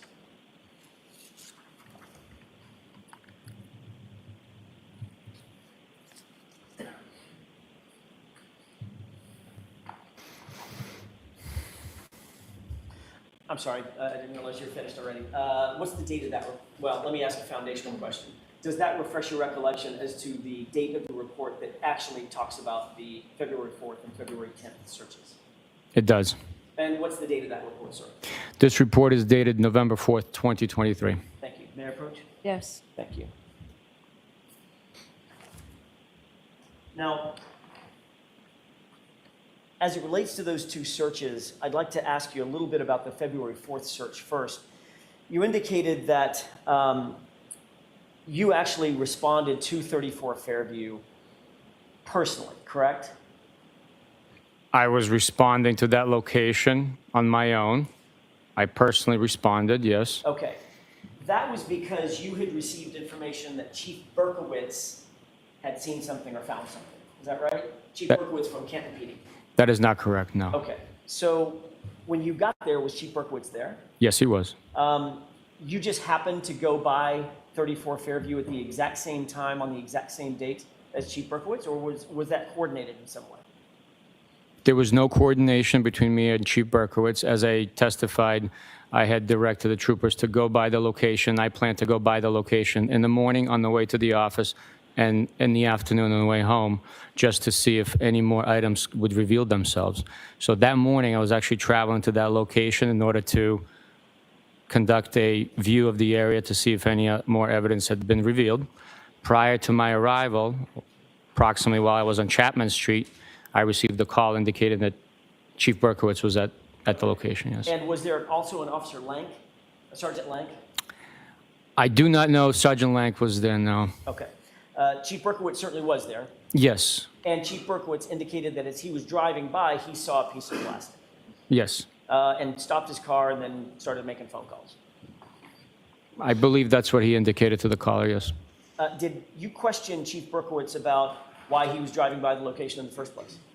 Absolutely not. Okay, you knew at that point that the Canton Police Department had been recused because of at least an appearance or potential for a conflict of interest, correct? I knew they recused themselves due to only in respect to interviews. They didn't want to conduct interviews with us side by side. I mean, if there's a conflict of interest, Sergeant, for a department, conducting the interviews is just one aspect of an investigation, correct? I'm not going to speak to conflict of interest, but yes, conducting an interview is just one aspect of the investigation, yes. So is it your testimony that your understanding was they couldn't conduct interviews, but they could collect evidence, store evidence, write search warrants, get returns on search warrants, execute search warrants, conduct searches? They could do all that but not conduct interviews? My understanding was they were recusing themselves from conducting interviews. They still allowed us to use their facilities. We utilized their conference room to conduct interviews. There was evidence being stored at their Sally Port, being the vehicle. So that was my understanding. Isn't it true that you knew that the entirety of the Canton Police Department had recused itself because of a familiarity between one of their members, Kevin Albert, and the Albert family on whose lawn John O'Keefe was found? That was the conflict, correct? I knew that that was the connection between them, yes. And you understood, sir, that that agency was to have nothing, from an investigative standpoint, nothing to do with this investigation, correct? They were not conducting the investigation, no. Matter of fact, Trooper Proctor and you supervising him, y'all were conducting the investigation, right?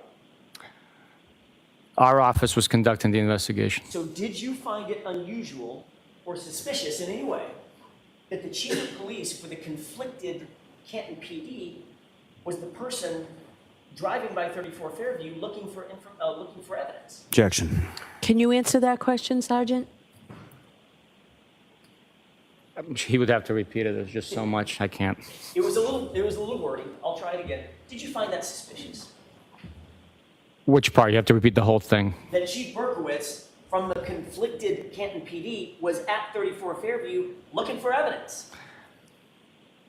The way you posed the question, I did not find it suspicious at all. He's the chief of the police in the town where he works, and he's driving down the street. I mean, that's not suspicious. With a conflict of interest on the very case that he's driving by. Objection. Sustained.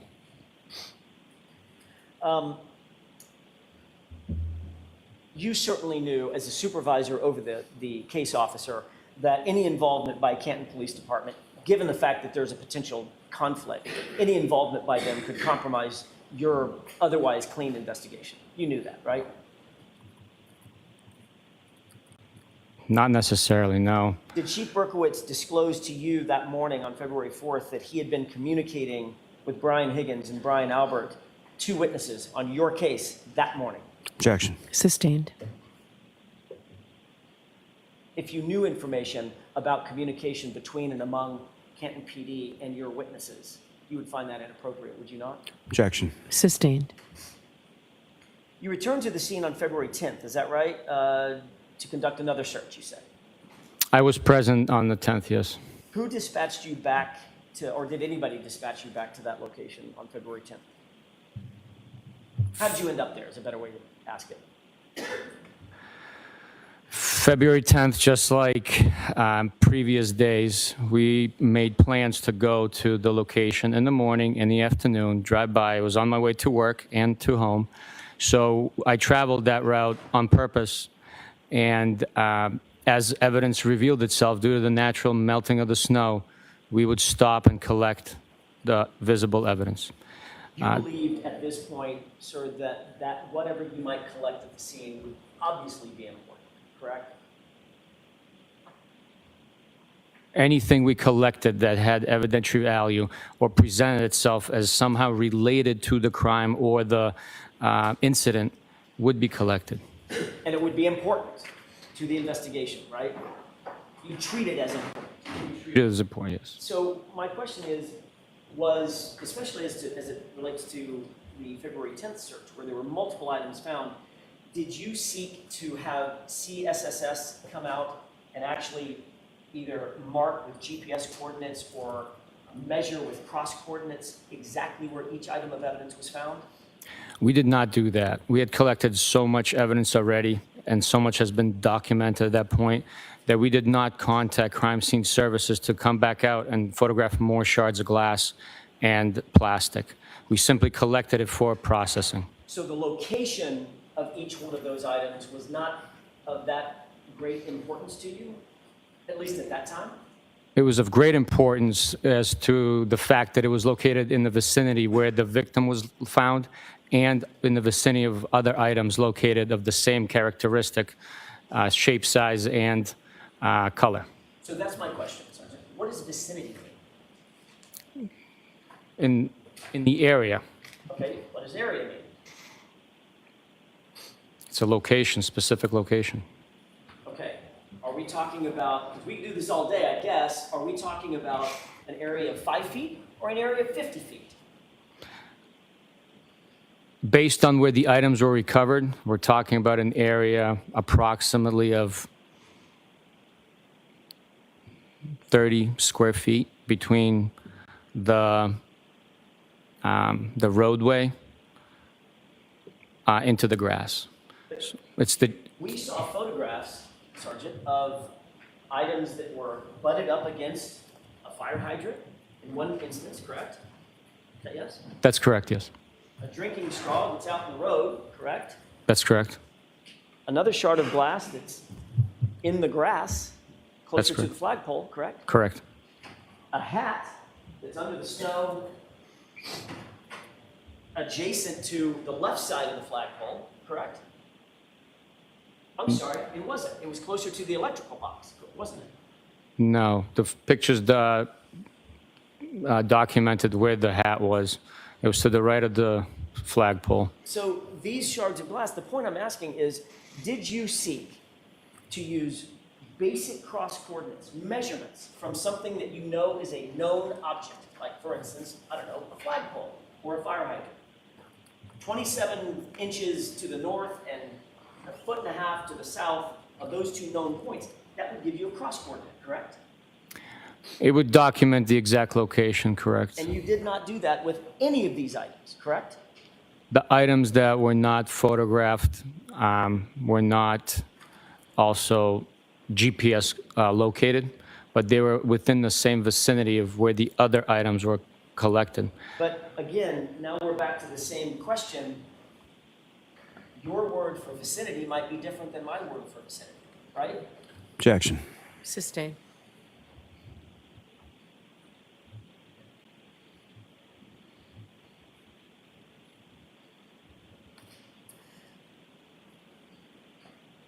When you recover these items, or any other items, it's obviously important to memorialize on the evidence bag or in some other way exactly where they're found, who found them, the date, time, etc. Correct?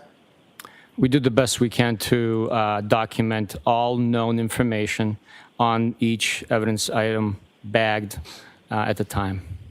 And in terms of the February 10th search, I want to just ask you a couple of quick questions about that evidence bag. Did you bag the items into a single evidence bag that you found that day, or do you recall? I would have to see the bag. If you have those available, I'll take a look. I can answer With them. the court's permission, exhibit, I think it's 310, that was entered into evidence yesterday. I'd like to display that for a second. Okay.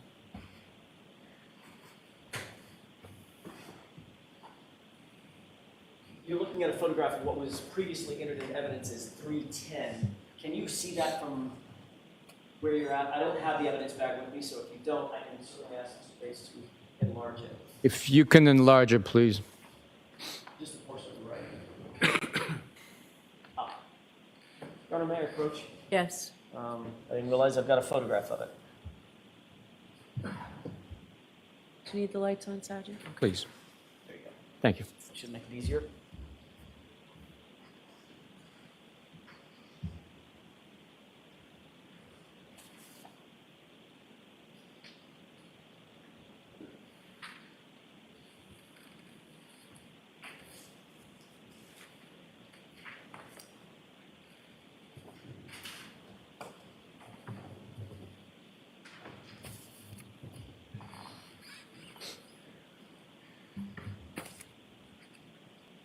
Sergeant, have you been able to familiarize yourself with that evidence bag? With the photograph, yes. Okay, thank you. Taking a look at that evidence bag, it has the information on it, has your name is collected by, correct? Correct. The date of collection is February 10th, is that right? That's what it says, yes. Okay. And it indicates multiple pieces of red, black, and clear plastic, right? It actually says 6 pieces of red, black, and clear plastic, correct? That's correct. But that is not an evidence bag that was filled out by you. Is it? I did not fill that bag out, no. As a matter of fact, that's Trooper Proctor's handwriting. I do not know what Trooper Proctor's handwriting is. I cannot confirm that that's his handwriting. But it's not your handwriting. It is not my handwriting, no. So,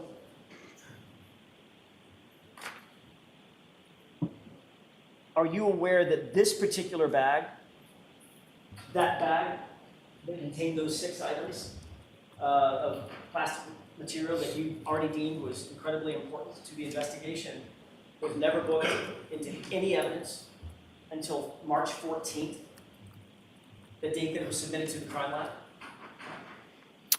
I was not aware of that, no. We can take that down, Mr. Bates. If I may approach, Your Honor? Yes. Thank you, Sergeant. You're welcome.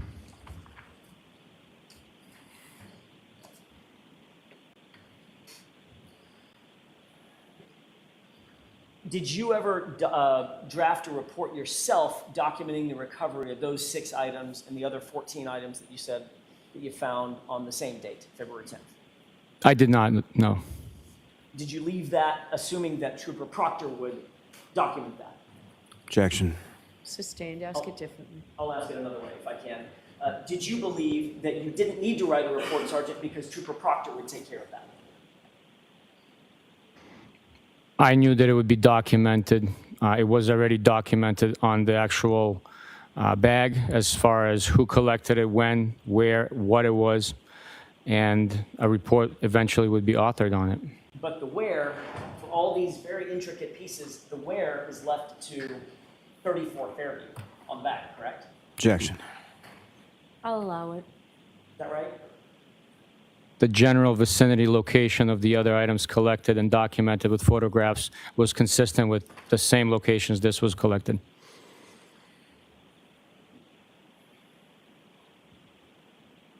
I want to shift gears for just a second. Well, actually, I want to ask one final question about that item.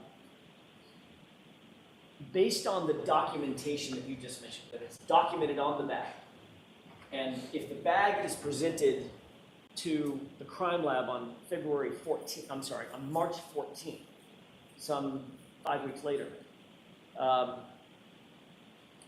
those items were completely unaccounted for from a log standpoint for the entire time from when they were collected until they were booked at the crime lab, correct? Objection. Sustained. Ask it differently. Possession of those items for those 4, 5, 6 weeks. Are you talking about the items that were just displayed on the screen? I am, sir. I did not. Now I'd like to shift gears to a ring video that you saw yesterday. It's in Exhibit 6, video number 153. That may mean nothing to you. It's the 5:07 a.m. video of Miss Reed's car pulling out of the One Meadows garage. Do you remember that video? I do. Okay. You indicated yesterday on questioning, under questioning by Mr. Lally, that Miss Reed's car came in contact with or close to coming in contact with the other vehicle, the Traverse, in the video. Is that right? The video, as I watched the video, I observed the vehicle come near Mr. O'Keefe's car. Okay, that's what I want to talk about. With the court's permission, may we play that video one more time? Okay. Bates, if you can pull that up, and then I'm going to ask you to pause it and get out of the way. Okay? Okay, can you just play that for a quick second, and then I'll ask you to pause it. Okay. Pause. Does that appear to be, I'm just pausing it in the first 2 or 3 seconds, does that appear to be the video that you saw yesterday? It appears that way, yes. Okay. Mr. Bates, if you could enlarge the area around the the left rear tire of the Traverse. I'm going to ask you, sir, if you'll pay close attention to what's been zoomed, and when the SUV gets close to it, I'm going to pause it and ask you another question. Can we go ahead and play this? Your Honor, I'm going to object to this. So why don't we pause the screen, take it down, and I'll see you at sidebar.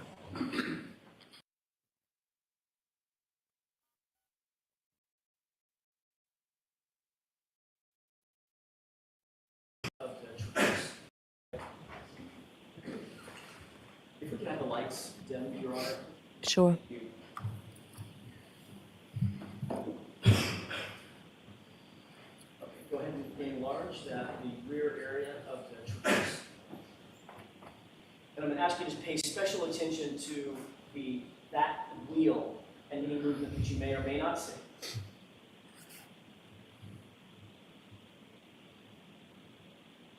Okay, pause it.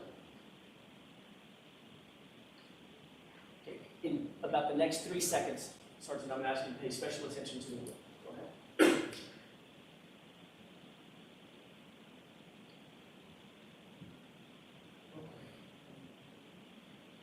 We can have the lights on. And you can take that down. Sergeant, were you able to see that video? I know it's not the clearest thing in the world. Were you able to see that video okay? Yes, I What did. did you notice about the rear wheel of the Traverse? Based on the motion in the shot with the snow falling, it appears that there is movement, but the video speaks for itself. What would you assess based on the movement of the rear wheel of the Traverse about whether or not the two vehicles came in contact with one another? Objection. Sustained. Okay.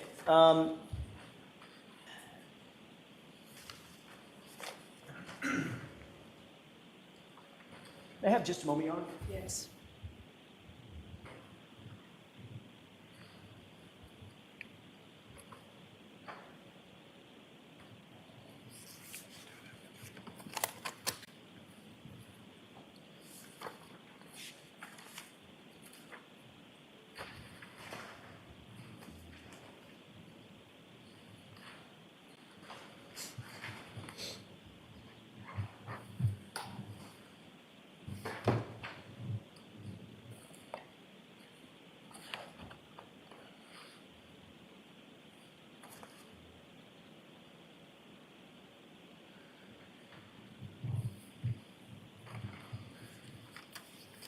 May I inquire? Yes. Thank you. I'm trying to use my time wisely, Your Honor.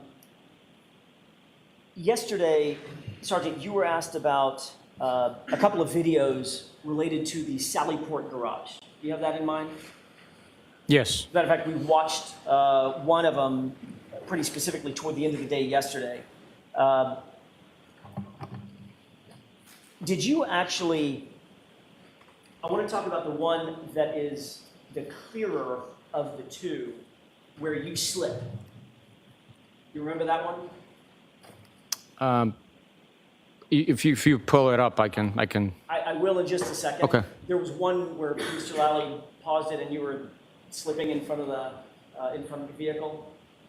I don't recall myself slipping, no, but it was icy that day. So if there's documentation of me slipping, I might have happened. Fair enough. I didn't mean anything by that other than that was a moment that I thought you might recall to differentiate the videos. It's Exhibit 446, but I don't think that's going to help you. All right, let's see if I can do this another way.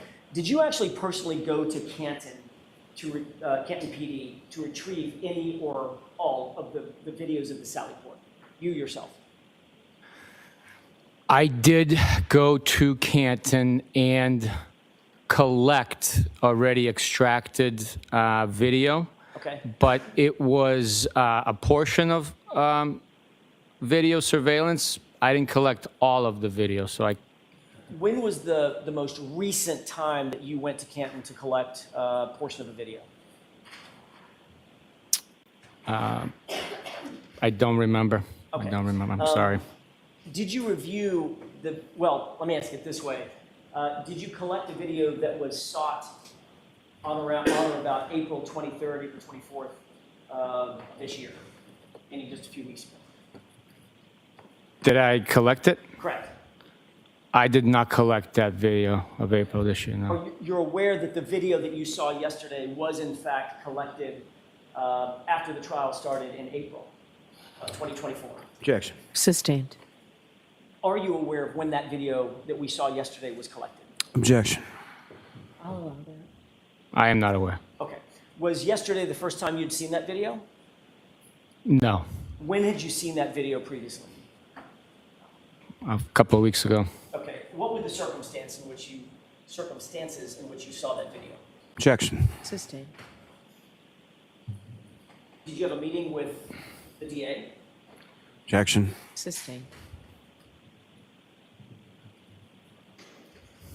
Did you ever have any kind of communication with Mr. Lally about your testimony? Objection. Sustained. May we approach? Yes.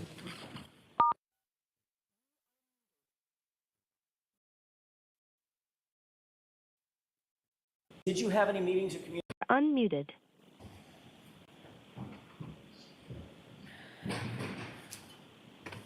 May I? Yes. Thank you. Sergeant, did you have any meetings or communications with Mr. Lally in anticipation of your testimony? Yes. When was that? It was about 2 weeks ago, and then last week, I believe. And what was discussed, generally? Generally, we discussed the portions of the case that I would be presenting. Did you write a report about your communications with Mr. Lally? No, I did not. Were you shown any of the videos that you've seen here in anticipation of your testimony? Not during the first meeting. I did review a video during the second time. Okay, and that video was that you did see the second time was the interior video of the Sally Port that we saw yesterday, correct? I'm just trying to remember exactly what video I saw. I had reviewed videos outside of our meeting, so I don't remember exactly what video Mr. Lally showed me. But you do recall seeing the video that you saw yesterday, the sort of clear one that has the crime scene tape being put up and all that. You have seen that one before, Yes, and that was with Mr. Lally, correct? that is not correct because I do not recall when I saw that video or what video I saw with Mr. Lally. I see. All right. I'd like to talk about that Exhibit 446 for a second, and then I'll show it to you. You indicated that the video, all the videos, everything that you saw yesterday was true and accurate, correct? Based on your memory of the events that were memorialized in the video? The video captures events taking place in an accurate fashion, yes. In an accurate fashion. All right, that's what I wanted to find out. And after you watched the video, I think you were asked by Mr. Lally, does the video show you or Trooper Proctor having access to or messing with in any way that right rear tail light in any fashion? And you said never. I was asked if at any point Trooper Proctor and I had came into contact, I believe, or touched the vehicle and that portion of the vehicle, and I said never. We never touched the vehicle prior to it being properly processed with a search warrant. And that was specifically his question was to, and your answer was to the right rear portion of the vehicle, right? That right rear tail light. The right rear damaged taillight, correct. With the court's permission, I'd like to play a portion of Exhibit 446. Okay.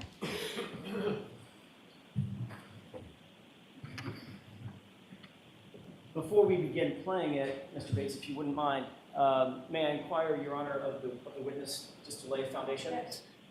Sergeant, do you recognize this as being the video that we saw yesterday?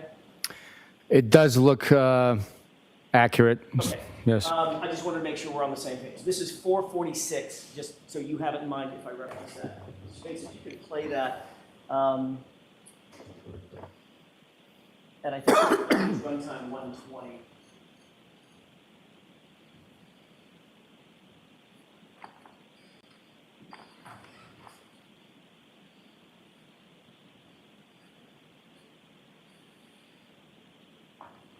Pause it.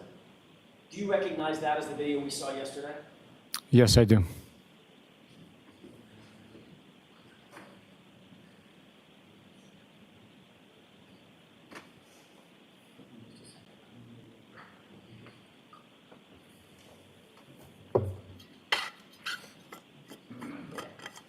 Very briefly, if you could move to time of day, 5:37:05.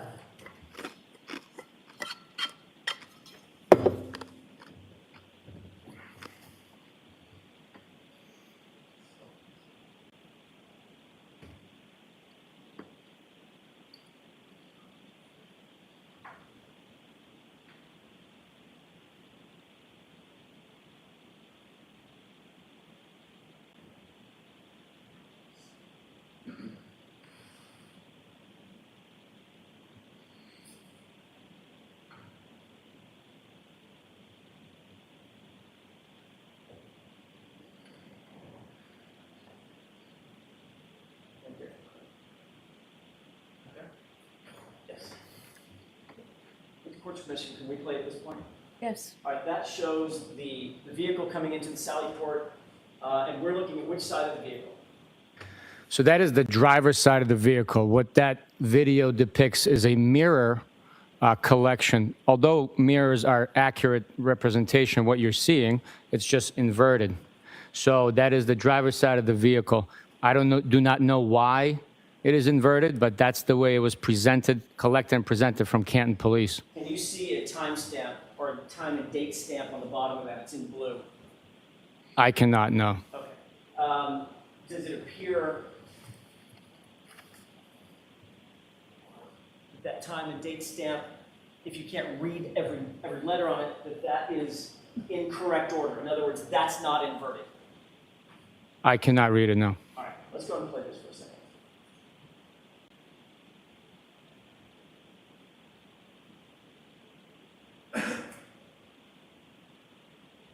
Who is that just got out of the car?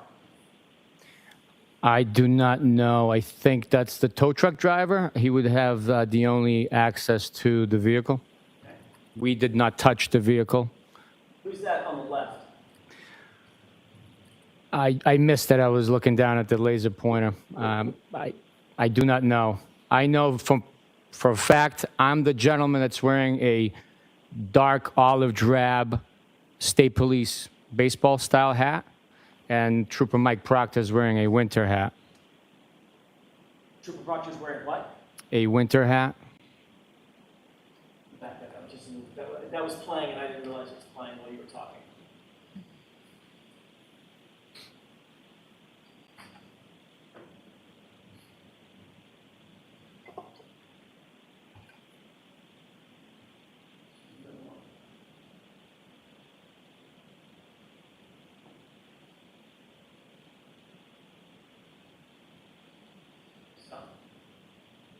little bit further back.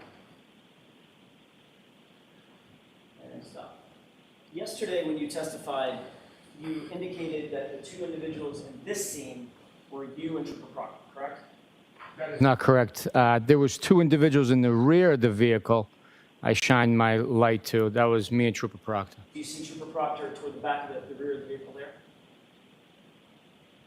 I can't tell because of where the head is. I just know that Trooper Proctor was wearing a black hat. Which the person in that, in the video to the left, to the rear of the car is wearing a black hat, correct? I can't tell. I don't want to be locked into a statement where later on you show me that it's somebody else magically. I can't testify to that. There's no magic about this. It's your testimony. I'm just asking you what you see. I don't see that, no.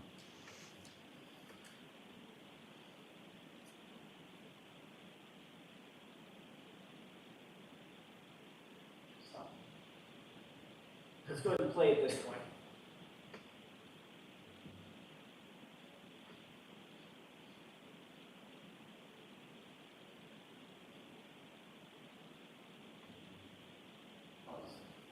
Do you see the person toward the back of the vehicle walking toward the opposite side of the SUV?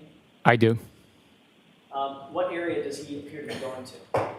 He appears to be going towards the rear passenger side of the vehicle, although it does not appear so because the video is inverted, a mirror image. That's where he's going. And Sergeant Buchnick, you testified for at least a half an hour about this video yesterday, correct? I'm sorry, it was a long day. I don't know the timing of how long I testified. You significantly testified about this video yesterday, did you not? I testified about this video. And you testified that it was true and accurate, correct? Correct. And you testified that it was reflective of your observations of what was happening in that Sally Port that evening, correct? I testified that this is a accurate scene and collection of video evidence from the Sally Port. And as that truck sits in that Sally Port, just like this, it appears from all perspectives that what we're looking at is the passenger side of the car, and that right rear taillight is right there shining in our face, correct? From this perspective. I'm sorry, can you repeat the question? From this perspective, from the perspective that the jurors are looking at, Okay. from all indications, that would appear to be the right side of the truck, the passenger side of the truck, and that taillight that you can see is the right rear taillight from this perspective, correct? The way it presents itself, yes. And yesterday, during the entirety of your questioning by Mr. Lally, not once did you mention that this video is actually completely inverted, I correct? did not know. Mr. Lally didn't ask you if it was inverted, correct? That's correct. And if I hadn't gotten up here and begun questioning you, that would be left uncorrected, correct? Objection. Sustained. The person with the winter cap appears to walk directly to the what ultimately should be the right rear taillight of this car, correct? That's the vicinity, yes. That's where he is. Yeah.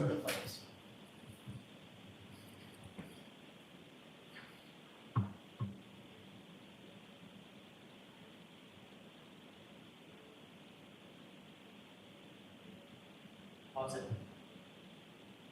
I'd like you to pay attention to the right rear of this car. And I know we're completely backward, but it's the far corner of the car. Do you see a person's head there? It appears as if someone's still there. And that person is located at or near what portion of the car? In real life or as it's depicted?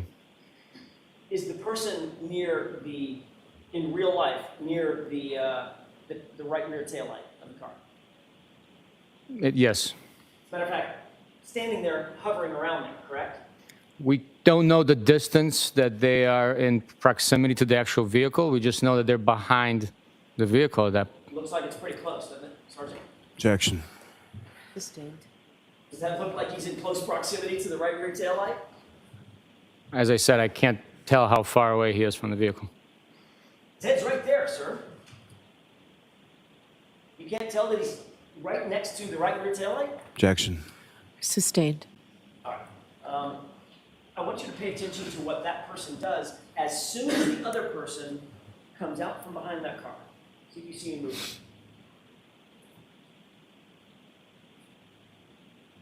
Stop it. Do you see that person move? I saw movement in the frame, yes. Right when the other person is in eyesight of the person toward the right rear, correct? I mean, the video speaks for itself. Yeah, it does. no. Objection, Your Honor. The objection sustained. No commenting, Mr. Jackson. We've talked about that. I'm going to ask Mr. Bates to back it up because there's one other issue I want you to pay attention to, if you can, right at this moment or right before this moment, and that is the timestamp. We back it up in maybe 10 seconds. Right about there. Don't play it yet.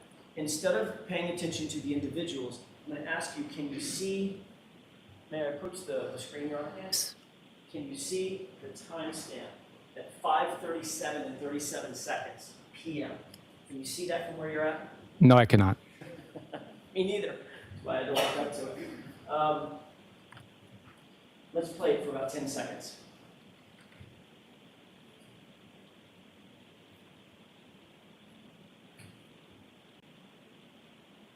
Pause it. Did you see another person just appear toward the rear end of the car? There was a fog of some sorts. It did appear as if a person was actually in. There was two people back there, and two people walked away, or one person walked away. The timestamp jumped to 5:38:01. Correct? I cannot see the timestamp, sir. Okay. Did it appear that there was an anomaly? There was a portion of that video that was deleted, or it's missing, not deleted, but just missing. Objection. Can you tell that? Does it appear that way to you, Sergeant? No, Your Honor, I cannot tell what is happening with the video.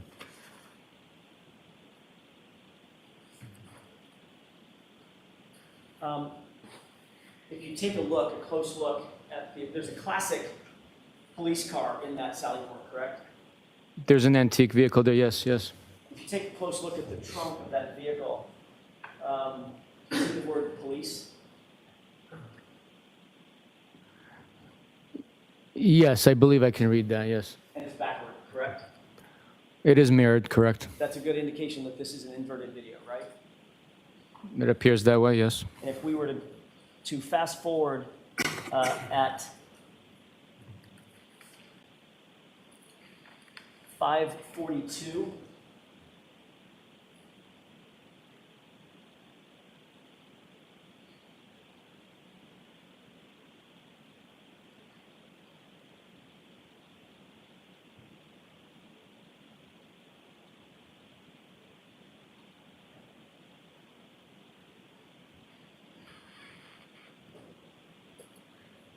about another 20 seconds, Mr. Bates. There you go. Can we just play it at this point? No. You get when you pause it. Pause it. You see the Sallyport garage came down? Yes, You see a number on the garage? I do. Is that correct? What is correct? Does the number appear correct? How do you make it 4? No, the number's in the mirror image, yes. I just wanted to make the point. Everything in this video is completely backward, correct? It's not backwards, it's mirrored, reversed. You can look yourself in the mirror in the morning, you still see your own face. It's not backwards. But my mirror image is not an accurate depiction of who I am. My Jack. actual physical appearance is who I am, correct? Objection. Sustained. A mirror image, Sergeant, is not an accurate video of this, is it? Objection. It's a mirror image by definition. Sustained. Ask it differently, Mr. Jackson. Your Honor, thank you. I don't know if I need to. I would like to mark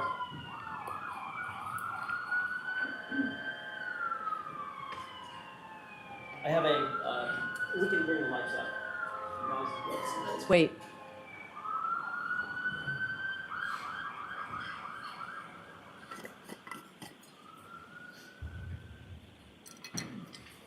I have a thumb drive that I'd like to have marked with the court's permission. Okay.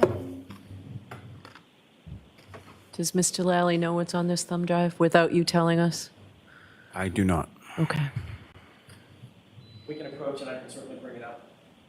We're trying to wrap up our morning. It's, It's marked for identification. if I may, Your Honor, I'd like to play the first 10 seconds of that video. No. We'll come to sidebar.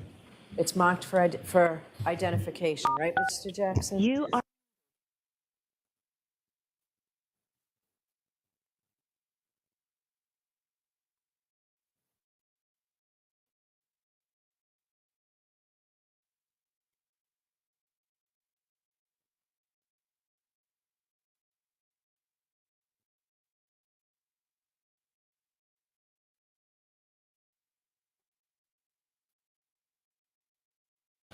So we'll just wait. Jurors, I know that you want to know when this case is going to end, and I don't mean that in any negative way. After speaking with the lawyers, I can safely say that you will get this case for your deliberations sometime the last week in June. We'll know better next week. We will not be in session next Tuesday. We will go full days, Monday, Wednesday, Thursday, Friday next week. We will not be in session next Tuesday. All right, I have to give you those cautions again. Please do not discuss this case with anyone. Don't do any independent research or investigation into this case. If you happen to see, hear, or read anything about this case, please disregard it and let us know.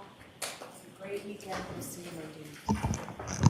All rise for the jury, please, jurors. you are muted. Follow me.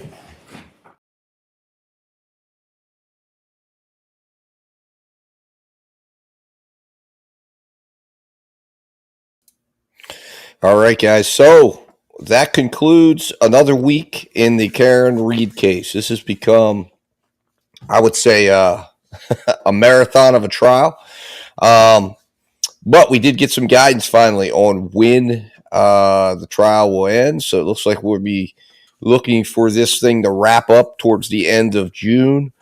I would imagine, probably what's going to happen is we're going to come right up on that 4th of July a holiday. So that kind of puts a little pressure on the jury deliberations if it becomes extended. And then they're looking at cutting off deliberations for a period of time because I'm sure court will be out. I mean, this court's taking unbelievable vacations. But it appears we're getting closer. We're getting closer. So by my look on the calendar, let me pull up a calendar here in front of me. So we're looking at another like 3 weeks of trial because remember the defense is going to have an extended defense. I mean, I believe the state should wrap up probably by the end of next week. That's what I'm thinking. According to the judge, we have court Monday, Wednesday, Thursday, and Friday, full days.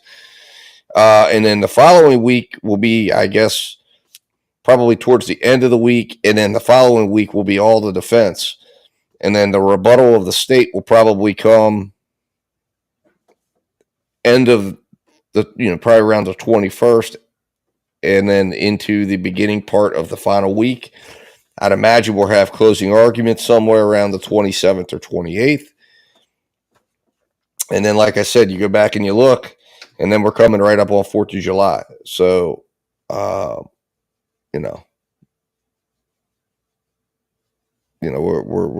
see what happens. So,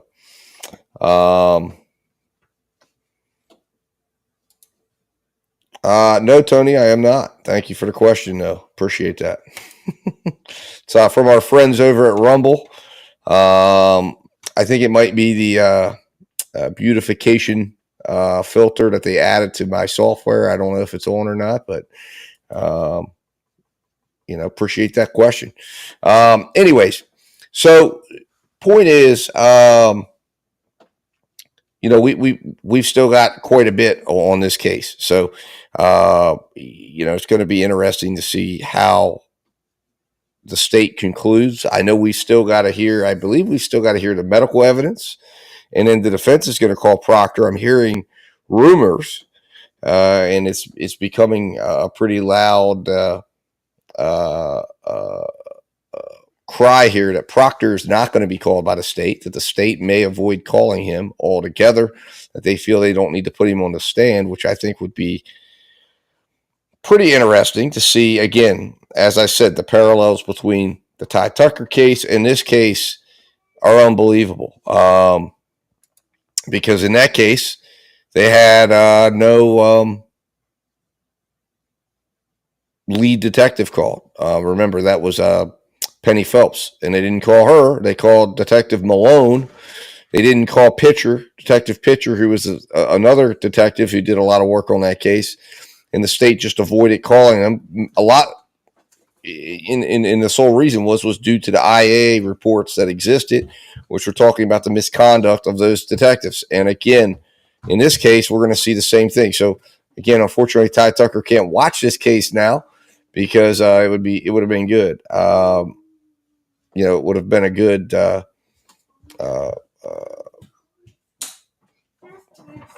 I guess opportunity for him to see how to conduct his own defense. Proctor, Sarah, is the lead detective. Or I guess he wasn't a detective. I guess he's a state police. He's a state trooper. So, but he was the lead investigator on the case. And Proctor, the significance of him in this case is he ended up getting. He's suspended currently. He's awaiting. He's awaiting to find out. He's awaiting to find out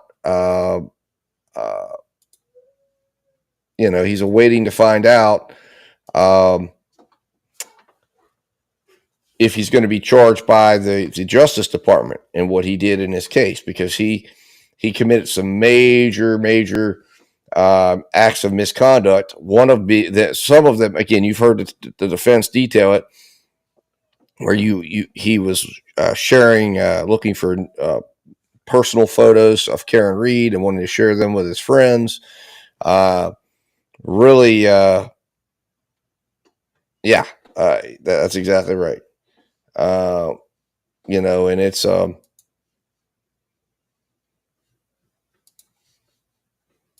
it's and no problem, TK. Thanks for watching on Rumble. But yeah, like I said, this guy, he's the one that, I mean, again, what they're getting at in that Sallyport video is that they cut portions of that video out because that was when they essentially smashed the rest of the taillight out and got the pieces and then delivered them to the crime scene. And as you heard that gentleman say, we just decided, on our way to and from work, as things were melting, we just randomly stopped by the crime scene and see if more stuff appeared. That's the story they're telling. And that's because they have those portions of the video cut out, or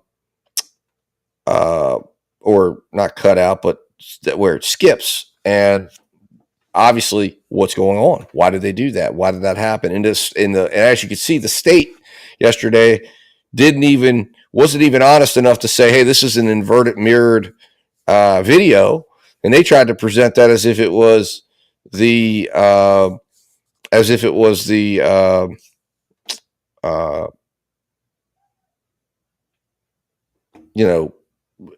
an exact replica of what the situation was, and it wasn't. And that's why Jackson was jumping all over that. And then you see in the video where the 4 is inverted, the police is backwards. And the thing is, the area where that taillight would have been is completely off camera. And the question is, why is it mirrored? And why did they try to hide that? And they brought it in and parked it in that area so that it would be off camera, is essentially what Jackson's getting at. And then they cut out portions, or at least it appeared to skip ahead. That's why he said, look at the timestamp, and it appears to skip. But the thing is, the state hasn't admitted that it skipped or explained.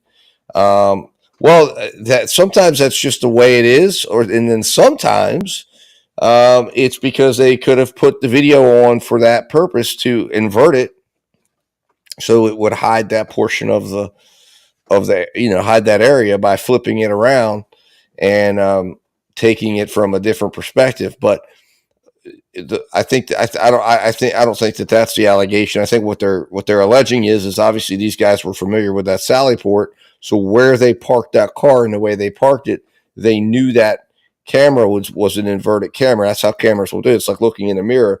Everything is opposite sides. So the way it looks in that video, everything is flipped around. So it would appear that you're looking at the area where the tail light is showing and it's together, and or it's there and nothing's happening with it. But the reality is it's flipped, it's mirrored. So everything that's going on that side can't be documented. And we see people over there, we see a skipping video. It's not a good look. These are the issues that the defense has. And, as we saw today, I don't know if anybody was following the other trial that we were covering, the David Swift trial that was a case where a man was accused of murdering his wife 12 years ago. Jury today acquitted him of first degree, second degree, and hung on manslaughter. So he just went from facing life to 3 to 15 years or 3 to 20 years, depending on how they classify that felony. I'm not sure which one it is. Tennessee has 2 different classifications, but he just went to potentially facing no more than 20 years in prison. I'm sure 20 years still doesn't sound great to him, but now the whole the whole argument of the case, he's acquitted of the top 2 charges. It's kind of a weird situation because the state's theory is first degree. I mean, it's premeditated. So it's like, we'll have to see how all of that goes. They're going to be back in court on July 2nd. They're going to be filing a motion to get him bond again. But that case, check it out. I have it on a playlist. It's an 8-day trial. You can go back and watch it if you haven't watched it yet. But it's a interesting case because, again, that case was filled with circumstantial evidence. There was no direct evidence linking him to anything, and the defense did a good job of raising a reasonable doubt. So good that I think it was just a misunderstanding of how to do the charges. But apparently, that jury felt that somebody on that jury said, "Hey, yeah, we agree it wasn't premeditated." They think he just flipped out on his wife and killed her, and then there were those that believed based on the questions that they raised in that case, and there were quite a few. There were some other suspects in that case, similar to what you're seeing in this case, and it just shows, that jury heard 7 days of testimony and arguments, and they came back today acquitting of the top 2. So I'm sure he's happy, but he's sitting in jail still, so he won't be happy, obviously, until he gets out. But now he'll be eligible for bond. Before he wasn't. He was eligible. He did get bonded out, but then it's kind of a little bit of a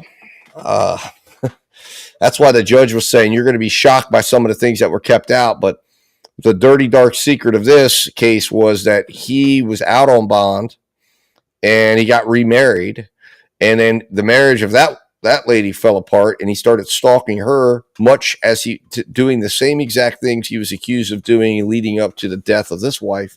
He was doing to his now, I guess, his second wife, whom he's now involved in a divorce with.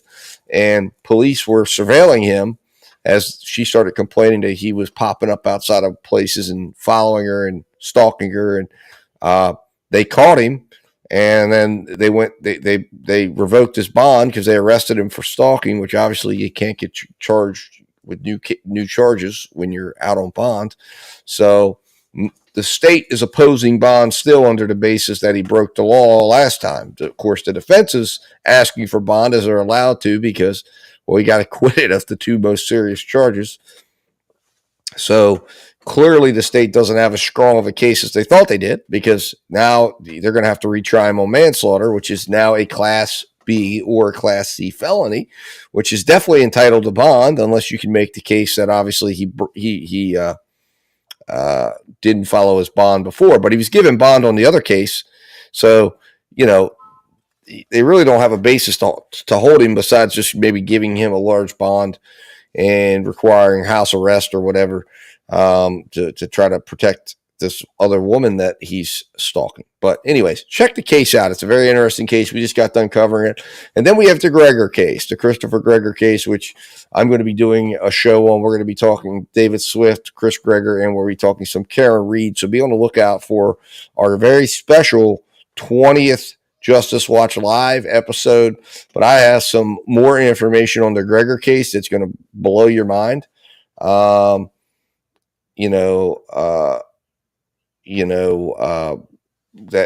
That corroborates Brianna and her mother and her sister and that family, and demonstrates that this case is like a modern day Lifetime movie, where you have just a family that was terrorized, and just it's unimaginable. And literally a year before this little boy died, they were predicting what was going to happen. They were asking the court to do something, and the court did nothing. And incredibly enough, they ended up.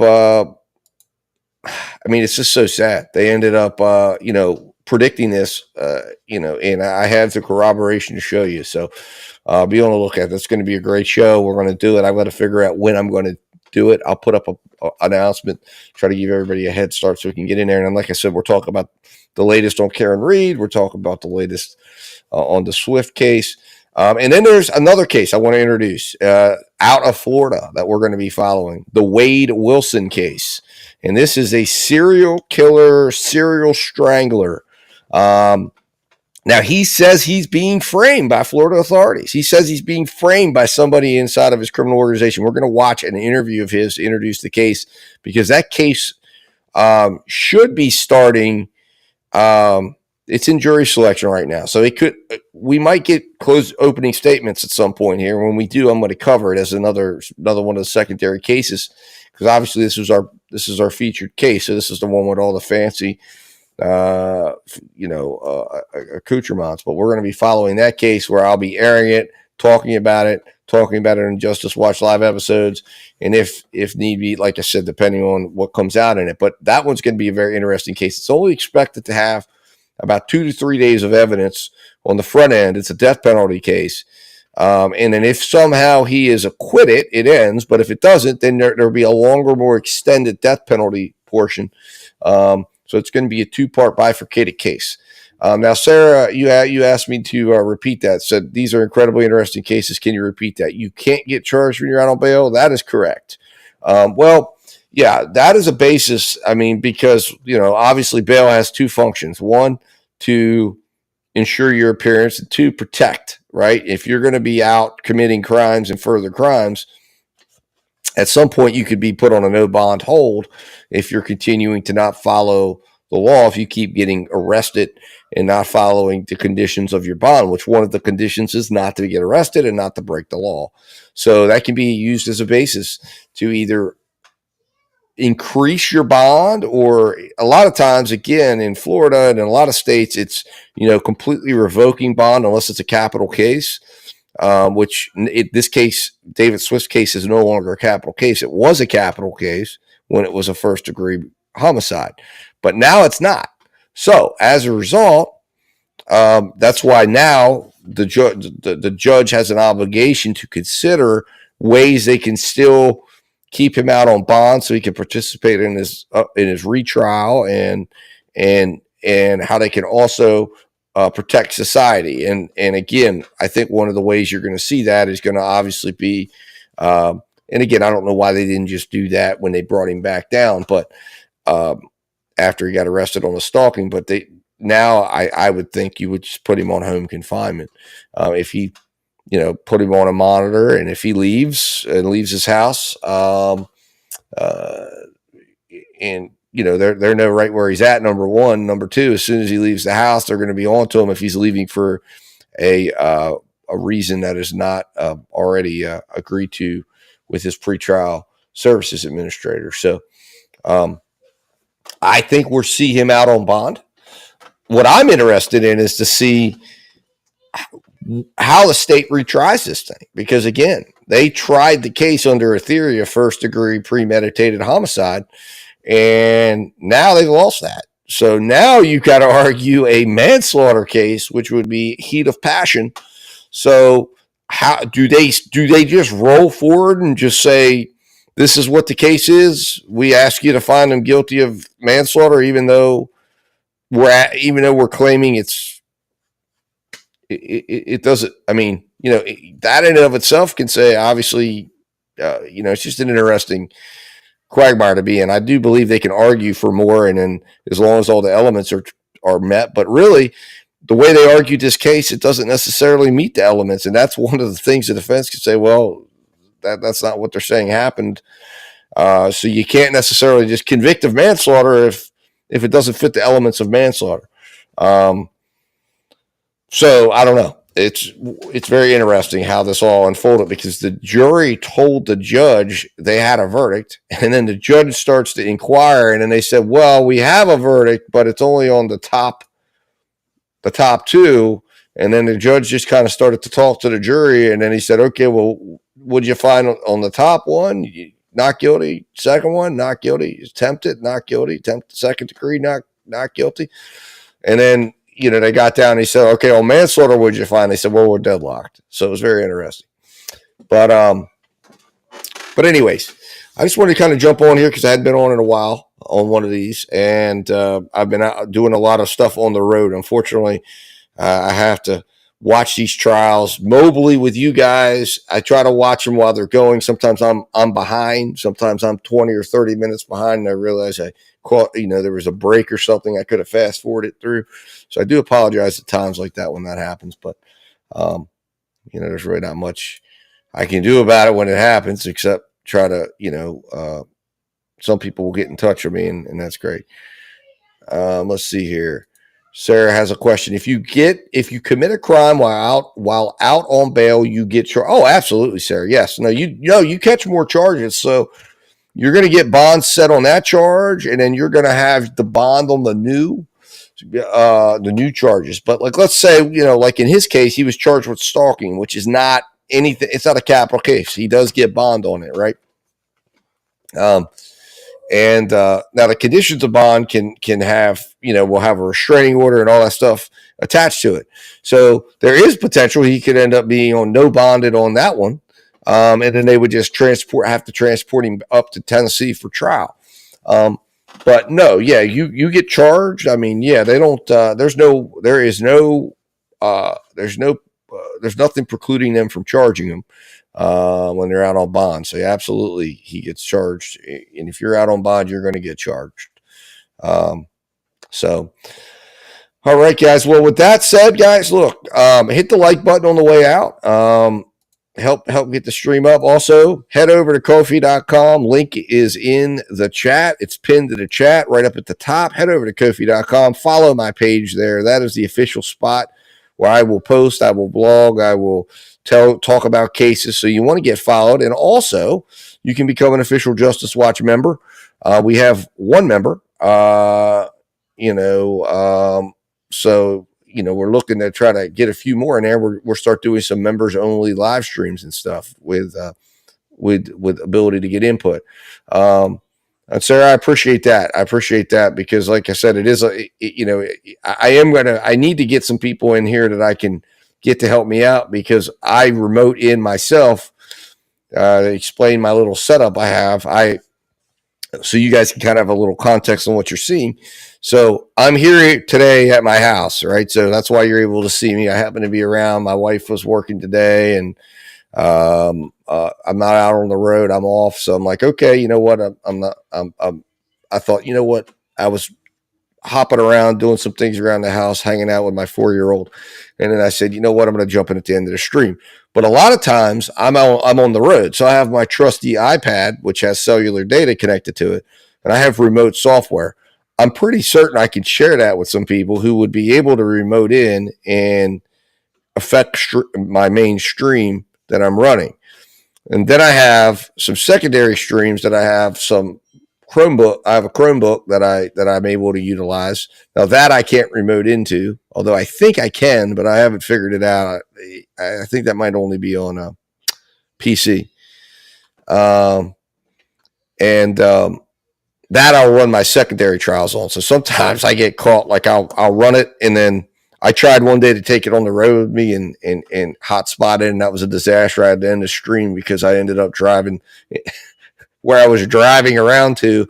I tried to take it around with work with me, and I'm driving around and I start losing signal, and it was a mess. So that's why I'll do some of those if I, at night or whatever. I have a couple of Chromebooks and I can actually run trials on those. So I'll air those trials and get them up if they're going on. I've got the Justice Watch channel, and absolutely, Sarah, you're right. It is. It's going to be a lot of work because we're going to have a newborn here in about 2 months. I can. Okay. Well, how do you do that, Sarah? Because I was trying to figure it out. I have software that I connect into on my Mac.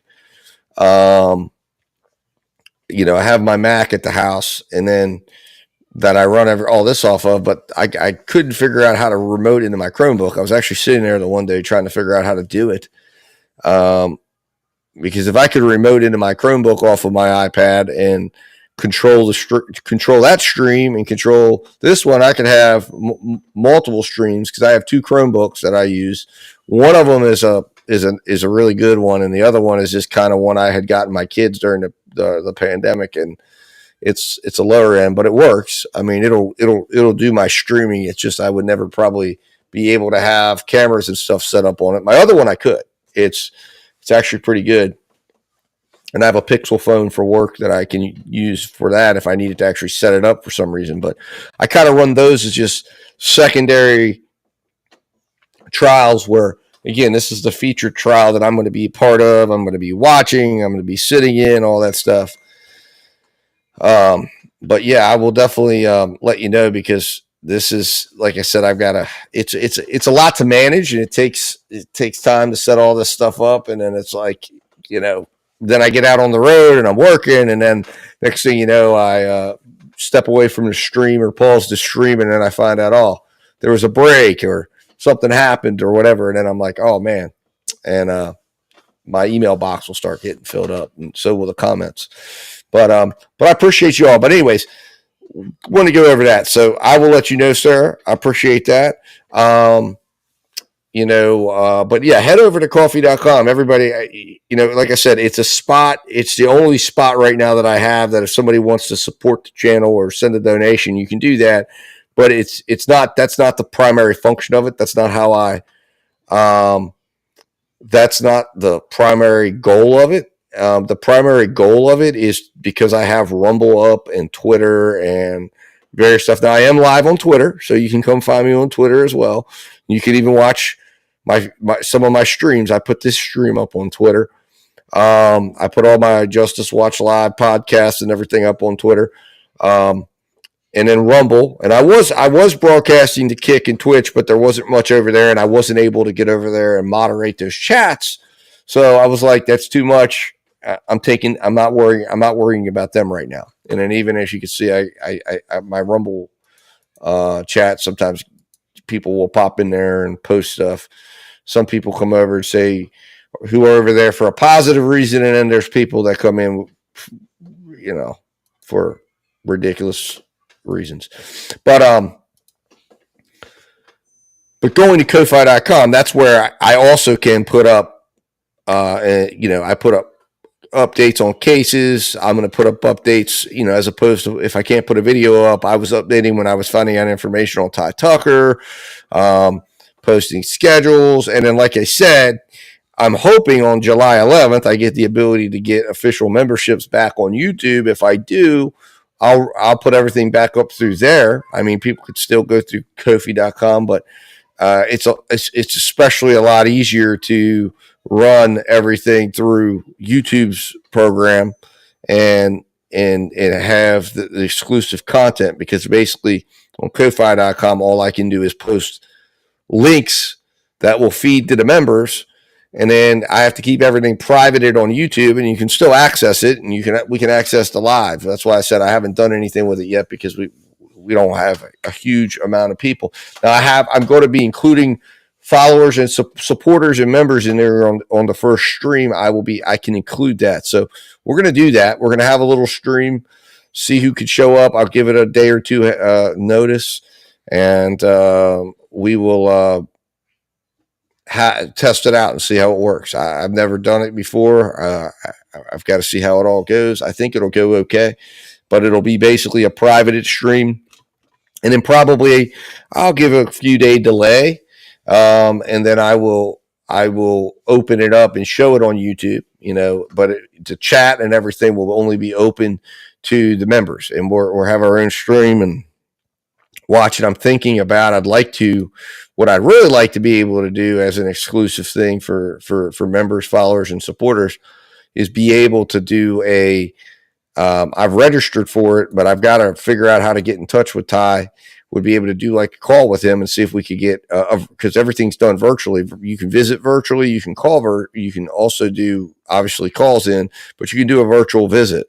So I think that would be neat even if I can have the chat up and you guys can be watching, and then hopefully we could chat. Ty and I would be able to chat, see how he's doing, see what he wants us to know, see if he's got any information that he has on how we can get the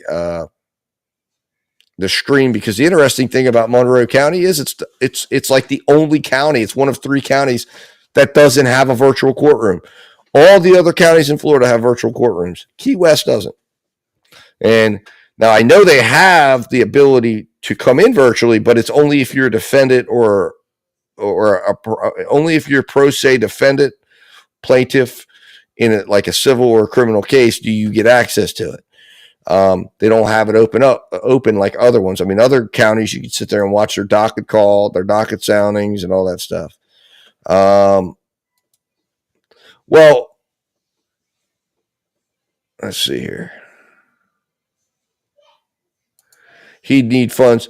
Well, no, what it is, the way it works there is, I've already figured out all the pricing of it. The individual who hosts the visit pays for it. So it's like $10. I don't know if I think it's $10 for so many minutes I have to get into, but I registered for all of it, but it's on me. So if I set up the visit, I pay for the visit with him.